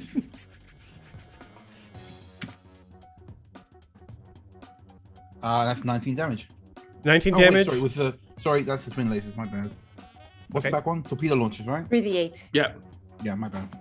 Only 3d8. All right. I know. Yeah, 11 though, with a nat 1. 11 in the front shields. Mhm. Forward shields are still up. Cool. Puka, can you punch through? Can I fire also torpedoes, or do I have to move to a different turret? It has to be area? a Which? different weapon. No. Okay, so would the forwards be able to? No, the ports has to be able to hit. Yes. Gotcha. So I'm going to like very nimbly dash back and hop onto the port, and let's make a ranged attack roll. So many tabs open, but I like the punch. Yes. Ladies of D&D, we're doing Nine. our first Starship combat, which is interesting and different. Stressful. Thank you very much. Stressful. The 15 God. total. +3? If I add the +3, Unfortunately, no. We're looking for then the +3 is not used. we're looking for 17s to hit. Okay. The seat wasn't right. I just got the seat right on the torpedo bay. This one's way too high. Or low? And, Way too low for and her. Greyland sits on a really low seat. Yeah. She's looking over the thing going, what? How much damage did we lose from... We lost 25 points of shields, Yeah. So port shields are gone. and then we lost 13 Um, points of hit points. You hit was 32. No, it was so 7, it was 7. points over. Yeah. Okay, cool. That brings us to round 3. Does anyone want to move positions? It's a question of confidence, isn't it? If I can beat Krifu on the piloting check, then I can position this away so that our bad shield, our depleted shields aren't pointing. Well, or actually, I can jump off. Can you hop off? Yeah, is it possible to hop off? I can hop off. I can redivert the energy in the shields. I can rebalance it. But I can't repair it. If you are going to do that, I would Not like until to they go encourage down. you in that. Yeah, Okay. but Okay. also we do need to face forward because we've got all our Yeah, better guns. at that point, there's no one piloting the ship. We won't move. So I think it's more important to get ourselves positioned in the right way than to get our shields, because if we get hit from behind again, then we will Yeah. take significantly more damage. The so. port shield... is it port? Yeah, Your it's port Yeah. shields are shields. out. Yeah. That's why Yes. Puka was shot badly Mhm. because everything is like crackling and like the sparks coming out of the consoles. I'm like, I think Puka will stay offensive because we need to make a dent on the ship. Agreed. Yeah. If we can flip and burn as well, and then Yes. we'll just take them up from there. Okay. Yes. Right then, I think then in that case, Alistair's going to stay on the pilot. Okay. Yes. All right. They have an engineer. We move to the helm phase. Their engineer sucks. Whatever. Their engineer sucked the last 2 rounds. Yeah, good. Keep sucking, engineer. Yeah. Heck you. Okay. Oh yeah, no swearsies. Puppers don't like it. No swearsies. Oh, do we have Chrisu, no swears? are you trying to encourage Alistair's piloting? Yes. Okay. Very much so. So let's roll piloting. Yeah. What that sounds like is Alistair, you've done this before and you will do it again. And you've got this. I believe in you. Okay. Oh, here we go. I have to Um, do a DC. I don't call it out yet because I have It's to do okay. it I've before got you. a couple. I've got a couple of numbers to add as well. Oh, let's go. I have to succeed a DC 10 in the same skill. You will Mhm. succeed. I rolled 16 plus 1, so 17. Okay. In that case, So my you passing get- check is 31 Oh, because I rolled 19. oh my god. I get plus Alright. 1 from the ship, plus 2 from the encourage, and plus 9 from my skill. Nice. Sorry. Flip and burn. Okay, so what did you roll, Alistair? Sorry, I'm chatting. 31. 21.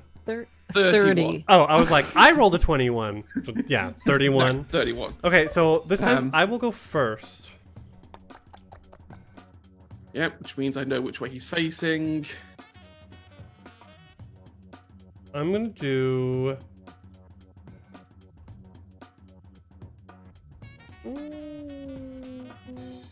A flyby. I'm gonna try a flyby.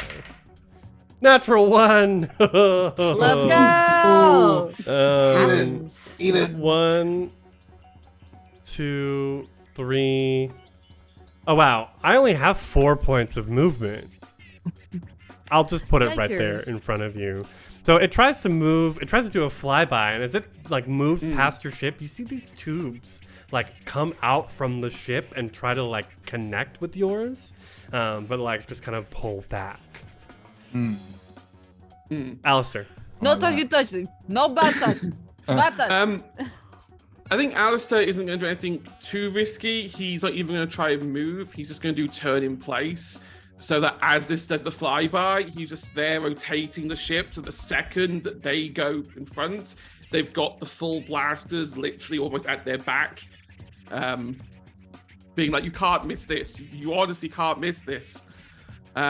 So turn in place. The ship does not move as consideration. If the ship is be clumsy, it takes -100 AC.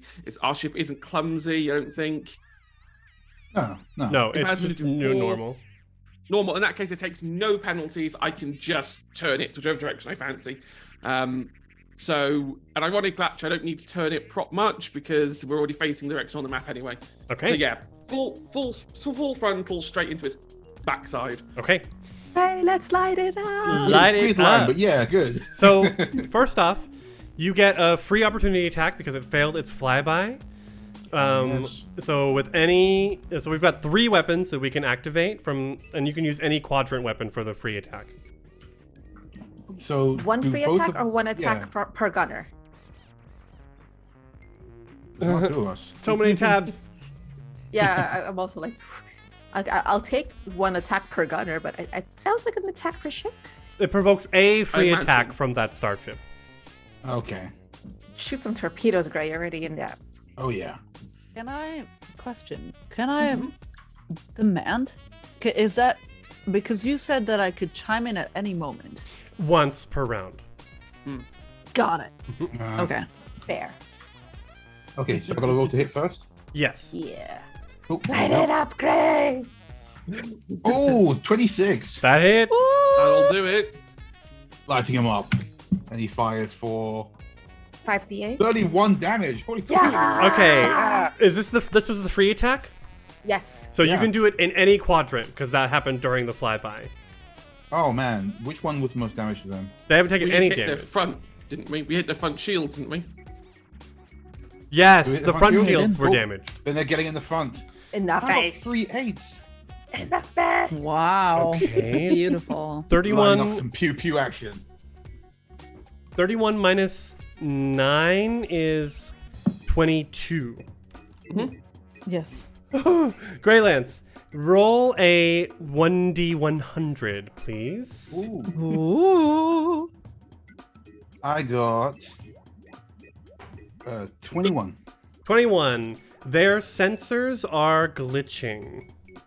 Ooh. You've done critical damage to their sensor system. I know those alarms are going crazy in there.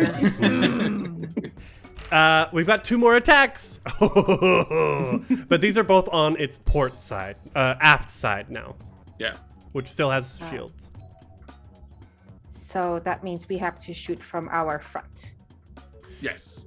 Okay, so. Front and turrets. Yeah. So I guess Puka will run to the turrets. Yep. Double checking all the tabs, just like Krifu said. That we're having fun. All the tabs. So plus a lot. Let's just see what happens. I think we is still have the plus exactly how I 3s in felt. play, FYI. Yep. Yes. Yes. But we need a nice number to apply it to. Looking for... That's 20, that's 20, that's 20, that's 20, that's 20, that's 20, that's 20, that's 20. Yeah. They are getting fucked. Okay, something happens on a nat 20. This was using the turret? the turret, so this is a 3d6. When a critical damage is scored, I roll on the table again. Yes. So right away, get a free critical. a system will be critically damaged. If you do enough damage to poop past its shields, you may get extra critical system damage. So Oh my let's God. let's Oh, man, let's we- roll the damage and then roll a 1d Let's do it. 100, please. Okay. Does adding the plus 3 to make it a 30 do anything more damaging? No.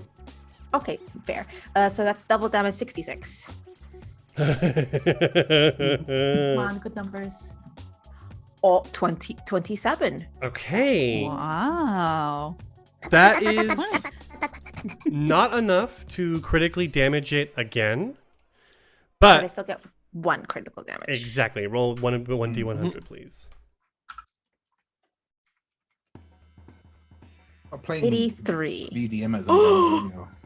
83 is Ooh. Power Core. Ah.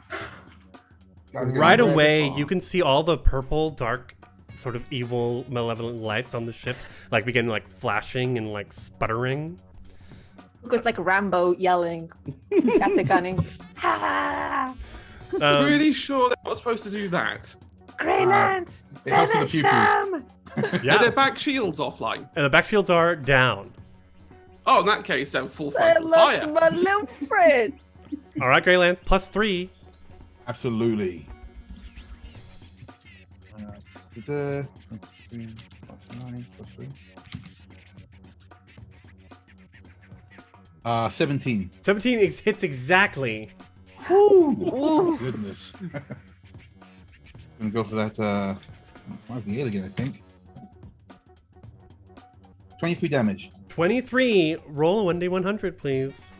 Ooh. I can't feel bad for these guys now. I They, don't. they started No. it. Yeah, I don't. 45. 45 is Weapons Array. beautiful. Randomly determine one arc containing weapons, and those weapons will begin glitching. 1, Beautiful. 2. Roll a 1d2 for me. You can type that in. Yeah. Flip a coin. Nothing happened. Oh, one. Both of the weapons in its forward arc are glitching. Let's go. Nice. Damn. So the weapons and shields are down. We don't see in front of them. We've got an easy advantage. All right, I get a turret Let's stay attack on the now. block. A turret attack from the ship on your forward arc. whatever. That is a 21. That'll hit. Yeah. That'll hit, yeah. The linked coil gun will do 8d4, 16 points of damage. Ooh, Not enough that- to rip through the front shield. Okay. Let's go. That puts us down to 9 frontal shield points. Okay. I like to imagine it's like the Star Trek scene where we're on the bridge and we're all just like shaking. Yup. It's funny because most crews, the crews either go one of two ways. They're either all on the bridge, or they're either all in individual rooms somewhere on the Yeah. starship. I kind of like it when they're all on the bridge, but I don't know. Both have their own cinematic. Exactly. We're all shaking no matter where we are. Yes. We come to round 4. Does anyone want to move positions? Okay. I mean, shields-wise, we're still down on the left side. The front's now down to 9. Yeah, do you want to check on the fuel just in case? Better safe than sorry. Looks like only ones now. I mean, Yeah, if the that's weapons are all fair. glitching, we've got full 360-degree coverage. No matter which way they try to go around us, we can get a shot off. So yeah, I'm happy to go back into science to see if I can do some balancing on the shields. You are Captain. right. Like, Hmm. you are right. The weapons are being taken out, so I don't think the shields are like very important anymore. I think just focusing on piloting maneuvers and fucking them up. Okay. Okay. You Well, see we're the in front of lights. them now. You We're see face the to lights face. on their starship stabilize. Doesn't seem like the power core is glitching anymore. That's the engineering Shield- phase for shield them. might be useful just in case. Anyone moving? Wow, they have their cool RGB lights back. Oh no. Captain, those are weapons. Moving into yeah. moving into the helm phase, or are we moving spots? Puka will stay gunning now that she's like tasted Yes. sweet space blood. Sweet space blood. If Krizith has no issue, I think Alistair's going to stay. He's going to try and see if he can outmaneuver the ship. Okay, piloting checks. No issue. Come on. With encouragement or Okay. okay. Captain's call. So I get +1 from the ship. I have 27. I got an 18. Okay, right. You Lovely. move. Tell me where your weak spot is. It is gonna go ahead and perform another flip and burn, because it's Yeah, they don't get blind sky. fuck. I need to rebalance. I'm like, oh, I just showed you my forward arc that has no shields. Yeah, so literally all you think, because you've got no shield at the front or back, so you've done a 180 to just reveal the front shields instead. Yep. Natural So- 1 on the computer's check. Ugh. Okay, moving into the gunnery phase. Yep, because Alistair's not going to move, because why would Real he quick, move? are our comms still open? They opened briefly, but there hasn't been any response. I So think we that have maybe to the not captain open- could do something on their turn. Yeah. We can But do no fine. more demands. Or no more taunts, only the one per combat. Yeah. Yes, I cannot Okay. taunt anymore. Alistair, do you want to take evasive maneuvers at least? Yeah, I'll take evasive maneuvers. It's worth the gamble. Like, I don't need to move, so Even if you evasive fail- maneuvers. You're fine. Yeah, I don't take a penalty, do I, for failing? I just Well, don't- if I you get fail the less check by movement. 5 or more, you take a -2 penalty to your AC. So just don't do that. In fact, yeah. There you The go. way Um, Kripu said that. Just don't feel No by pressure, five just or don't do it. more. Okay, Don't Do it. 19 exactly. Okay, good. Lovely. So yeah, so we're in evasive maneuvers. Lovely. Perfect. So Alistair's just there, like twitching ever so slightly on the handles. Okay, we move to the gunnery phase. Which guns are pointed towards them now? I guess the forward for The sure. turret Go and the turret and the big gun. Got it. I'm gonna I start am off. going. Sorry, Go ahead. I'm gonna please. start off with their gunner fires at will, and we'll try it with, You can imagine 2 hands on both weapons will fire 2 starship weapons at a -4 penalty on both of them. Okay. Is their front still ones working, or are they still glitching? The They front fixed ones? them Oh earlier. fuck no! I fixed the power core. You fixed the power, not the weapons. The weapon. Oh, There, do a barrel roll. Both of the forward ones are still glitching. Oh, this was a mistake. I didn't. Ah! Okay. Oh no. Yes. So they're getting a -6 to this. It can roll well. Which, No, they cannot. one of them hits. The How much was the roll? it was a. Oh, it was an 18 versus AC.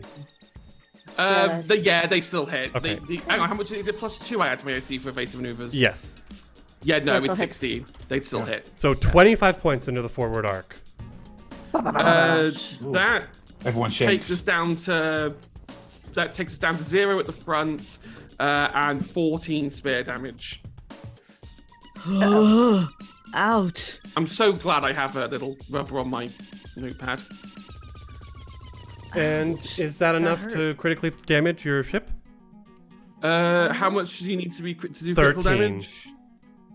damage? 9. Yes, it would. Oh God. 13 on the 1d100, which means your sensors. Great, no one's fucking using the sensors. Cool. I'll fix it later. It's fine. All right, gunners. Krizith, captain. Yes, I will demand Puka go to the front lasers. Puka rushes and is almost like cartwheeling over. So do your thing, Captain. It's a Krizith being like, Puka, front lasers, now. We just think smiling. to mummy rather than this. Oh, What do we get? Inez is making sad face. That's her despair face, right? Please be good. It was her praying face. That looks good. 25. That's a success. Grab a plus Yes. 4 to this Puka plus 3. Oh shit. 20, Watch it be another plus natural 20. plus Get in 4 there. plus- Get in there. Total 31, Ab- even with the +3. Absolutely. I don't need the +3. Well, it's the end of the round anyway. Hits. Hits. That Let's was go. 5d8. This might be it. Let's go. Come on. Oh, 20 damage. Roll a 1d100. Take that! 1. 1. Their life support. Ah! Oh no! Sucks to My be there. God. Egg your face! Pew, pew, pew, pew, pew, pew, pew, Okay. pew, pew, pew. You Grey fuck around, Lance. You find out. There you go. Let's see if they find out. Finish for him good. off, buddy. Oh yeah. Oh wait, what am I firing? Because Puka's on the front guns, right? Turrets, then. Cool, Turrets, okay. yeah. So let's go for the shot first. You got this, Gray. You totally Alright. got this. Don't have any pluses, right? Plus 3. Oh, But you- well then Yeah, 28, you- 32. That hits. Yeah. And I'm gonna do the damage. Finish it. Off on the front turrets, right? 3. Is that the light particle beam? Yeah. 3d6. 3d6. Cool. That feels really low compared to all the dice we've been rolling. It does, doesn't it? It's fine. It's Yeah. fine. I've had some good times with these other dice. It's just beep. Ooh, 60 damage. The 6 and a 4. laser cuts into the hull of the enemy ship, and you see it stop moving, and all the lights power down. Now that's how you pew pew.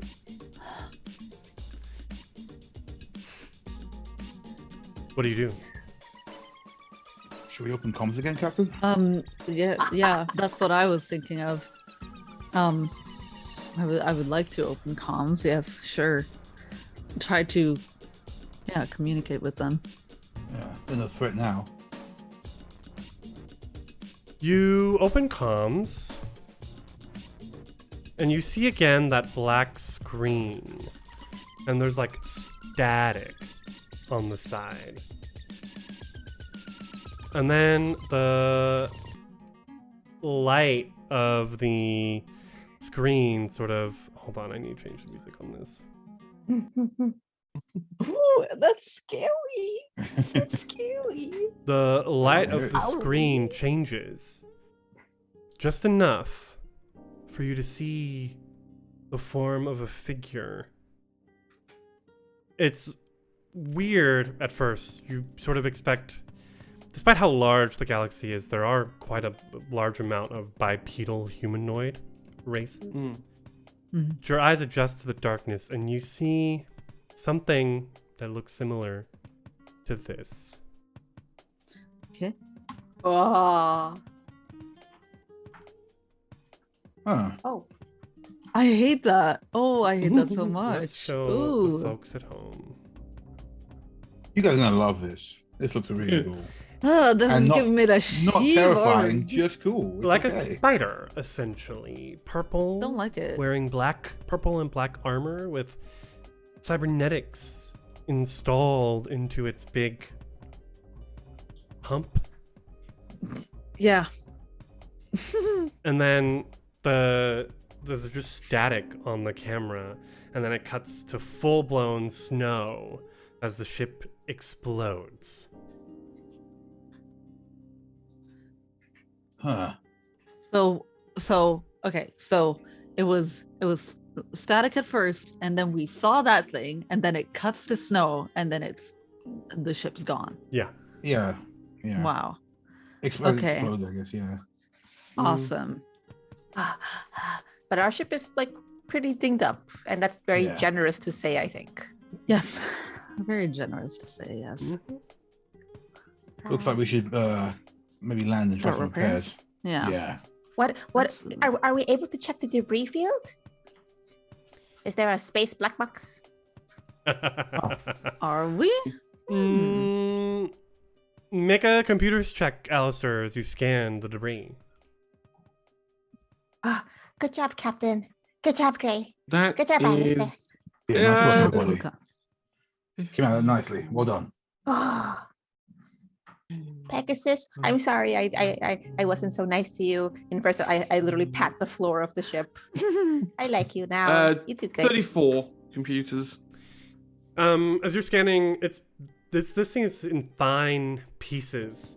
You easily assume it was a self-destruct specifically to stop you from collecting any information on it. Ah. Because you didn't do Alright. enough damage to make it No. explode.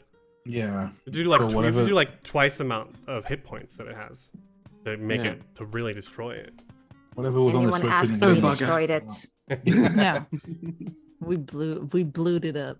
Yeah, we blew it right up. Mm. It's all good. Regardless, looks like it's time to make for landing.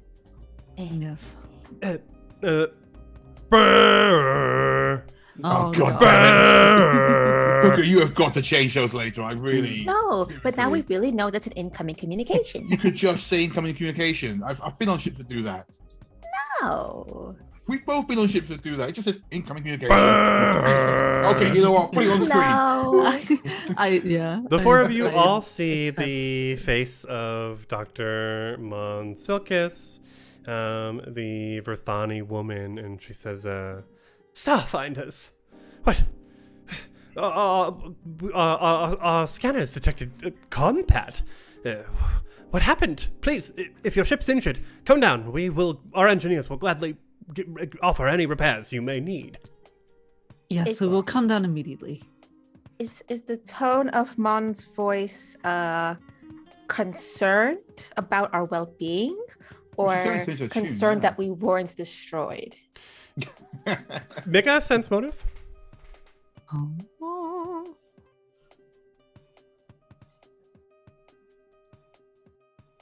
Not the greatest stat. Nope, not one. Aye. It's hard to say. Fair. I mean, what's the total? Six. 6. You can, at the very least, because there are no crit fails on skill checks, just as there are no crit successes, considering you have to roll 30 on some things. You know that she is genuine in like her fear and concern. Something happened up there. Everything that has happened in the last 15 minutes, 10 minutes, is completely abnormal. And she's very concerned about what's going on. And you can tell she likes to control things. We just don't know who she's concerned for. Yes. Okay. Yes. So I will look at her and I will go, we will come down for repairs right away. We've taken quite a beating. Here are the coordinates. I'll see you shortly. Yes. Conveniently, you recognize that the coordinates of the station are inside the climate anomaly that had a high energy output. Yes, and the coordinates are 69 for 20. Yes, exactly. Yes. Mhm. Yes. The species that was on the hostile ship.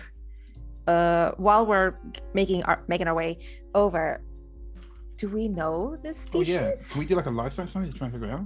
Culture? Has Puka ever Oh, seen? nice. No. Wow. Oh. There is no way that you would have any idea what species this is, where they come from. Never seen one of those before. Even with a roll, I'm not Okay. gonna waste your time. It's Yeah. totally I've never obscure. seen anything like that. But like they had so many legs, and their ship was like a design. I've never seen that. Yeah, gotta admit, in all my years, I've never seen anything quite like that. But the universe is a big place, so I mean, Who if we knows? weren't almost killed, that's really exciting. but I still like pretty that. exciting. Yeah. Don't get too excited about being nearly killed, Puka, but yeah, No, Calm the down. part aside. right. I mean, that's one of the best parts about being small. Everything is even bigger. Yeah, I guess so. I mean, Raxlife might disagree with you.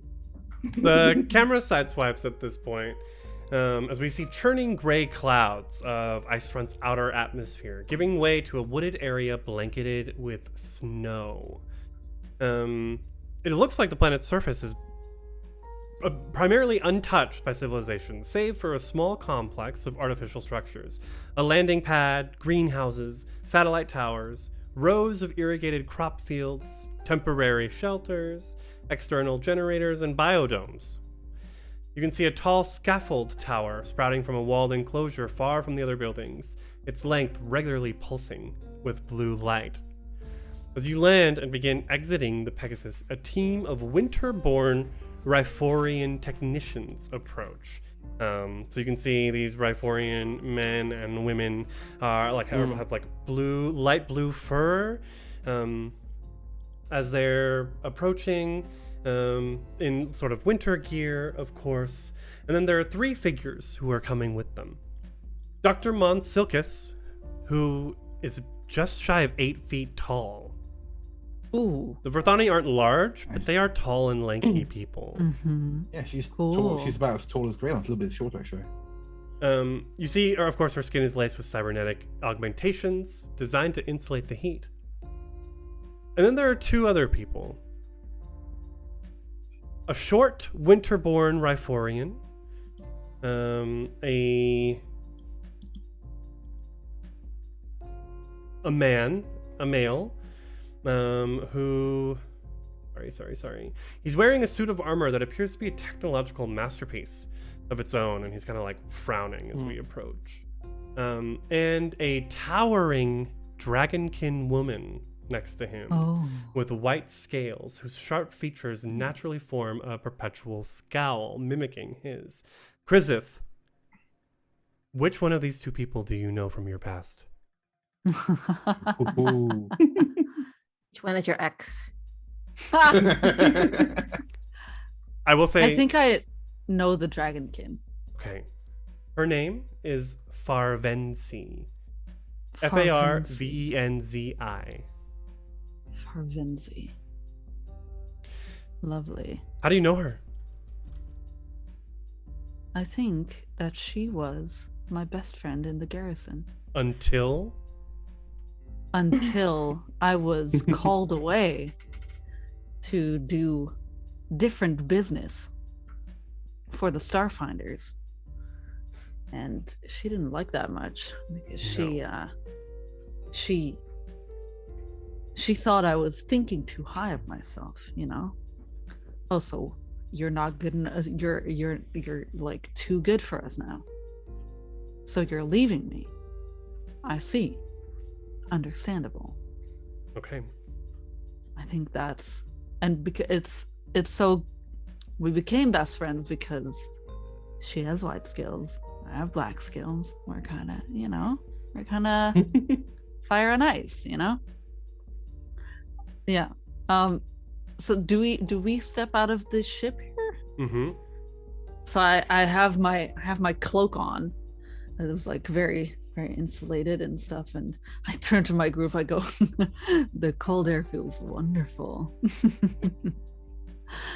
If you say so.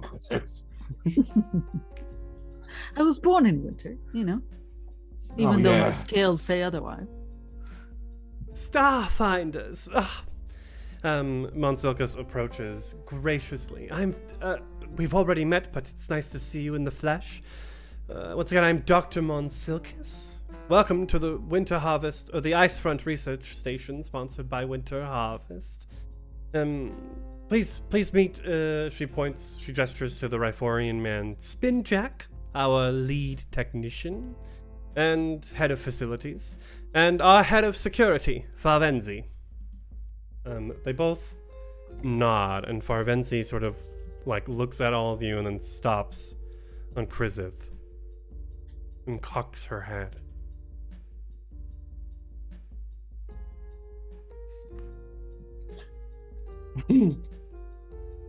Farvenzi. Krizith, what a surprise. Quite. Oh, do you know each other? Just looking between the two of them. Well, it's a small galaxy after all, Dr. Monsilkus says. Please, what attacked you? Who was it? A rival? A rival science lab? Or enemies of the Starfinders, perhaps? A race of people we have not seen the likes of before. My word, Dr. Monsilkus says, sort of. I don't know what to make of all this. We must come in out the cold. It would be rude to turn away guests. So please come in, explore the station. If you'd like to discuss our studies, I'd be most glad to. And then I will help you with whatever task.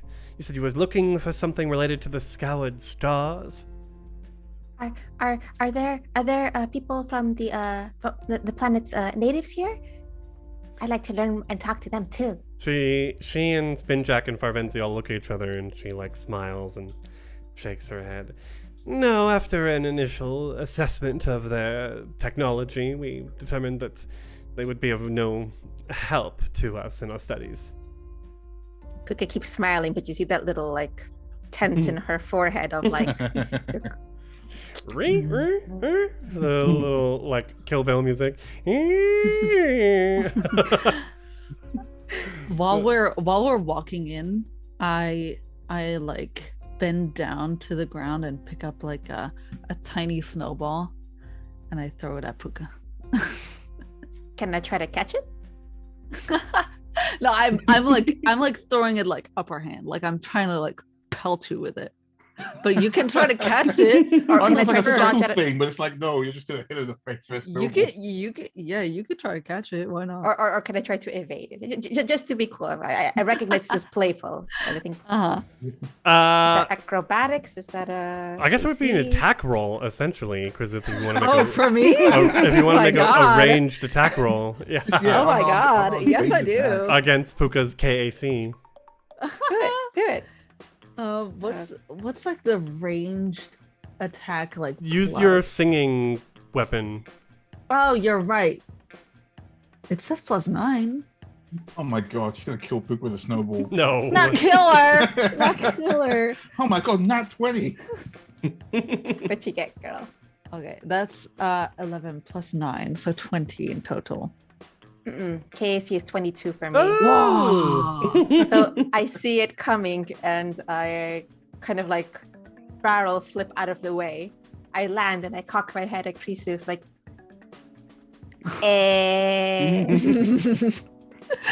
she giggles. Just playing. You have to make use of the snow, of course. I mean, How does, why is it there otherwise? I'm How glad. does oh sorry, go on. No, I was going to stick with like, you look really relaxed and like enjoying this place. I'm happy to see you like that. Why, yes, I do like these kinds of climates. It reminds me of home. Okay. I was gonna ask, how does sorry, I forgot their name, the other dragon. Farvenzi. Farvenzi. How does Farvenzi react to this show of levity? She's like Oh. she's still got this scowl, but you can see her a little shocked, a little surprised. Yeah. Make a sense motive, Greylance. Okay. Yeah, because I mean, it's interesting to see her like this. So, sense motive, there we go. Bloop. 14. How much? 14. She is almost like disgusted. Oh!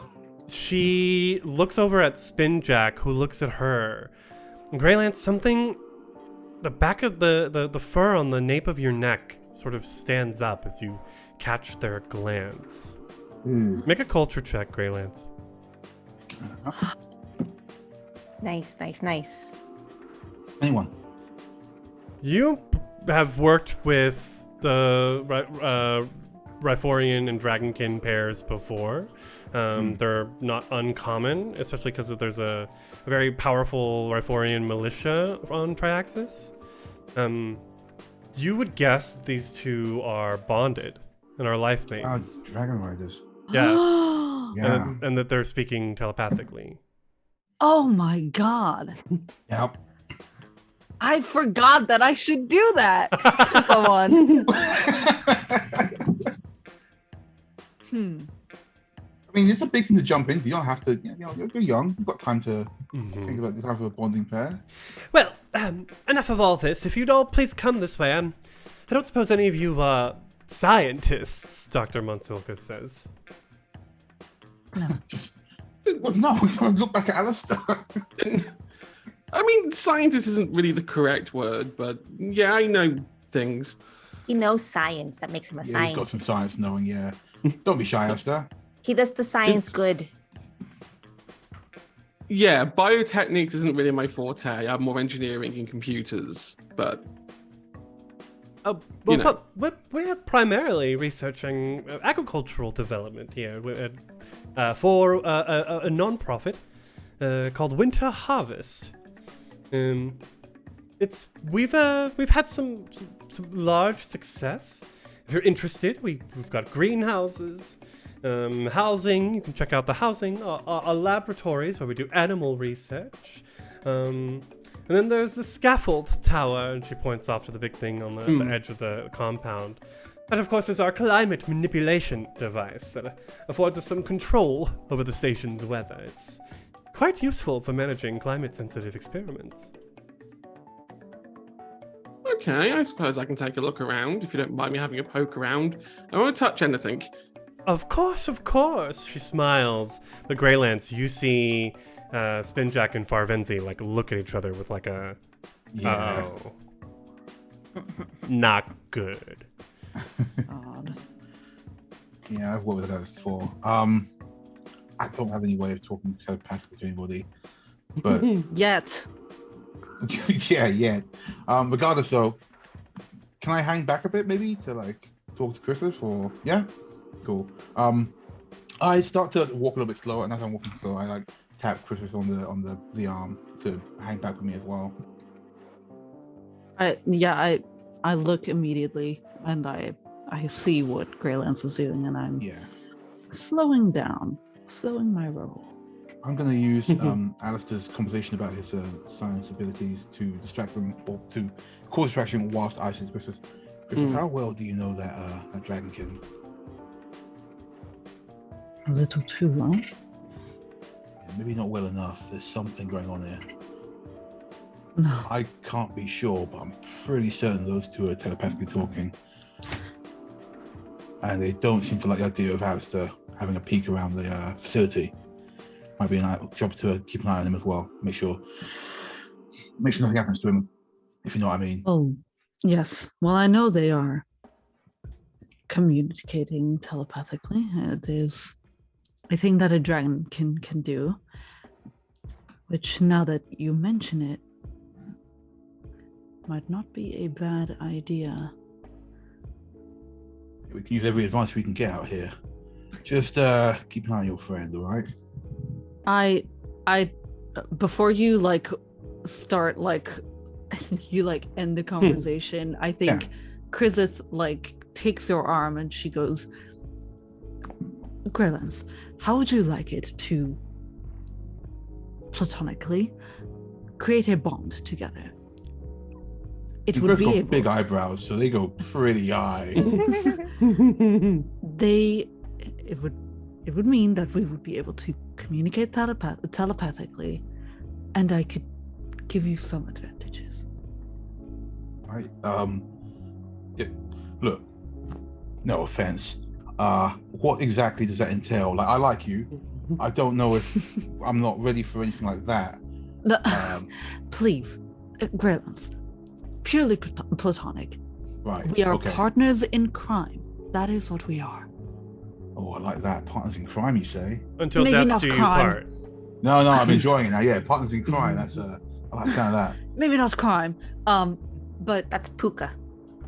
yeah. I've already got a crime partner. You can be a justice partner. How's that sound? Nice. lovely. Great. I'm looking at where is it? Partner bond. It is until death. Yes. That's pretty. Wait. So I'll read it out loud.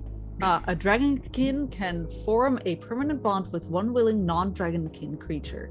Once this bond is made, a dragonkin cannot form another partner bond unless its current partner dies. A dragonkin and its partner can communicate with each other as if they both had telepathy with a range of 100 feet. In combat, when a dragonkin is within 30 feet of its partner, both creatures roll initiative checks separately and treat the higher result as the result for both of them. Oh damn. So, what do we have to do to bond exactly? That's a great question, and I think we can cover that next time. yes, Yeah, okay. absolutely. It's you spit in your hand and you shake. I hope so. It sounds like I've actually agreed to like a life mate situation. Platonic life, but what was it? Platonic life partner. Yes, lovely. Yeah. Mhm. So, as we see the two of them sort of like talking, the camera, we can see Puka cartwheeling in the snow, Alistair and Dr. Monsilkis striking up a fast camaraderie as they're talking over science, and Spinjack and Farvenzi looking cautiously, suspiciously at their guests. And that is the end of the first half of On the Trail of History. We will be back next week with the second half of this Starfinder Society scenario. Before we log off and do some rating, let's go ahead and meet meet our players, our wonderful players, one last time. Any plugs? Any last things that you had? Starting with Inez. Hey, it's me, your friend, Inez. I had so much fun today. This starship battle was really, really cool. I loved it. That was so cool. And then that bitch Becky from the past. Anyways, hi. Full on Becky. Yes, hate her. Hi. You can find me everywhere on @xxsuccubusgfxx on Twitter, TikTok, and now Tumblr, because Twitter is going down in a sea of flames. So I will be on there just doing like stream of consciousness, anything that pops into this little dome that I have goes on there. However, on Twitter, you will see most of the live notifications when I go live somewhere. Like here, every Monday, of course. And Thursday, I will be over on Horde of Tales playing Demons 12, A Cold Eye, where I will be playing Kogmoon, the very curious and goblin-like void demon who, just is very curious and has many arms, many eyes, many mouths, many noses. And yes, that's really cool. I think that's it for this week, like live stream wise, I think. So yeah, I was here, and then on Thursday you can catch me there, and next week there's different things. How interesting.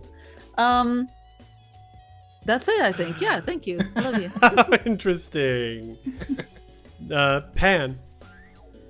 Hey, what's up? I'm Pan. I am your nemesis. Innes can't save you. I'm coming for you.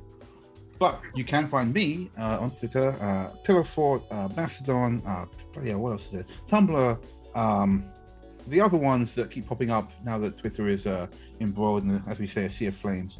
All as Stellar Encore, where you can find me talking about my tabletop role-playing stuff. In terms of shows, you can also find me on Spectrum the Fog, Cosmopunk, Emergency Power Podcast, and a couple of others I can't talk about yet, but they're coming up. They'll be there. It'll all be on my Twitter firstly and then everywhere else afterwards. But please check it out, and I look forward to seeing you there. And thanks for watching, of course. I'll be back again next Monday, as Goofy said. So see you then. You can see the extremely awkward pair bonding ceremony. platonic pair bonding ceremony. It's something. Yeah.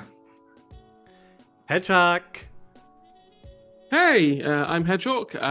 Hedgehog UK on most places. I don't think it's different anywhere else. Twitter's my mainstay, although Tumblr may become my new home. I can't quite get the hang of Mastodon, no matter how hard I try to actually use it.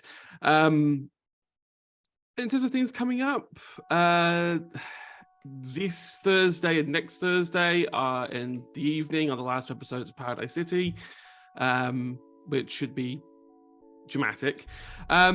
Aside from that, the rest of my year to January is over here on Manapot with the December games, but I think I'll let Quifu talk more about that. But yeah, that's it. I mean, roll on January. I have a lot of stuff to do in January, but I'm not quite ready to announce yet. Perfect. And Ida. Hi. I'm Ida. My pronouns are she and her. I'm still on the Bird app because I don't have spoons to go in any other place for now. I like where it's really warm because I'm perpetually cold. So the fire suits me just fine. Sea of flames. I'm finally warm. You can catch me at Horde of Tales. Tomorrow we'll be continuing our Eberron D&D campaign, where I play a much cockier, slightly mean bully, but fun to watch, aberrant sorcerer. We recently celebrated 1 year, and that was a lot of fun. Big thanks to everyone who joined us last weekend, especially Benapot Studios at our charity event, where we raised quite a bit for One Earth, One Ocean to support the cleanup. Thank you to this table particularly for having a great show. Big shout out again to particularly Ladies of D&D, because I will be joining them next month for their in December, a month dedicated to indie games. And I will be playing Coyote and Crow, which is this unique system based on indigenous peoples in the Americas. And I'm going to be repping some South American indigenous heritage that I have. And I think we're still settling on a date, but I'm going to be in a table with Andrani, with Rue, that Rue who did the Ichio a bundle for Texas with Peach, with Candace, with yeah, it's gonna be great. So we're deciding the date, but more info on that will come out. Cool. Awesome. Awesome. Good stuff. I'll second that. And thank you to Grifu for making the spaceship battle particularly exciting and helping us through that. Yeah, gotta say, like, Grifu, that was good stuff, man. Really, Really, really don't good. be like a miss, but you got it nicely done. It worked out. Guiding. I Yeah, think but the dice helped a lot. Yeah, but like, Listen, I enjoy doing massive damage, so good job. You guided us well. Like we're that's very mathy. thank you. You did well helping us out there. I appreciate that. I like the starship combat in this game. I recognize that it's a lot. It's a lot. But y'all did your homework. You like knew what you were looking for, and I think we also have built up a nice like synergy between us, so that there's we can like talk it through, because starship combat, it's, you know, your Power Rangers in the Megazord, you know, it's tough. Truly. Oh my god, I hadn't Yeah, even that is thought actually a about really that. good way to put it. Yeah. Yes. Wow. But yeah, so anyway, thank you everyone for being here today. I want to second Ida's shout out to Ladies of D&D and Girls Run These Worlds for their awesome raids. Go ahead and check them out. We will be back on Monday with the second half, as I said. And we'll be here every Monday with some Spaceflix and Kill up until the end of the year. This is it. This is my one stream. I feel like I've been like super busy lately. But you have been super busy. Yeah, I have nothing. Yes. Nothing else until next week. So the break for me. Lovely. Yeah, so Good for you. Follow us all, thank you, on Twitter and Tumblr, wherever. Follow Manapot to get more information. Join the Discord to chat about the stuff that's happened, and also to potentially join future EU happy hours, where we announce and look for things. Pan? That was it. I was saying, good. Join the. Yes, the happy hour. please. That was a support pew. We're gonna go ahead and raid over to Table Story. It says they're playing Dungeons and Dragons, but actually they're playing Scum and Villainy, which actually sets really well with our game today. So thank you again, everyone. Please stay tuned for the raid and show our love to the folks over at Table Story. And we'll see you next week. Yeah. Yes. Bye. See you. Yeah. Bye. Bye.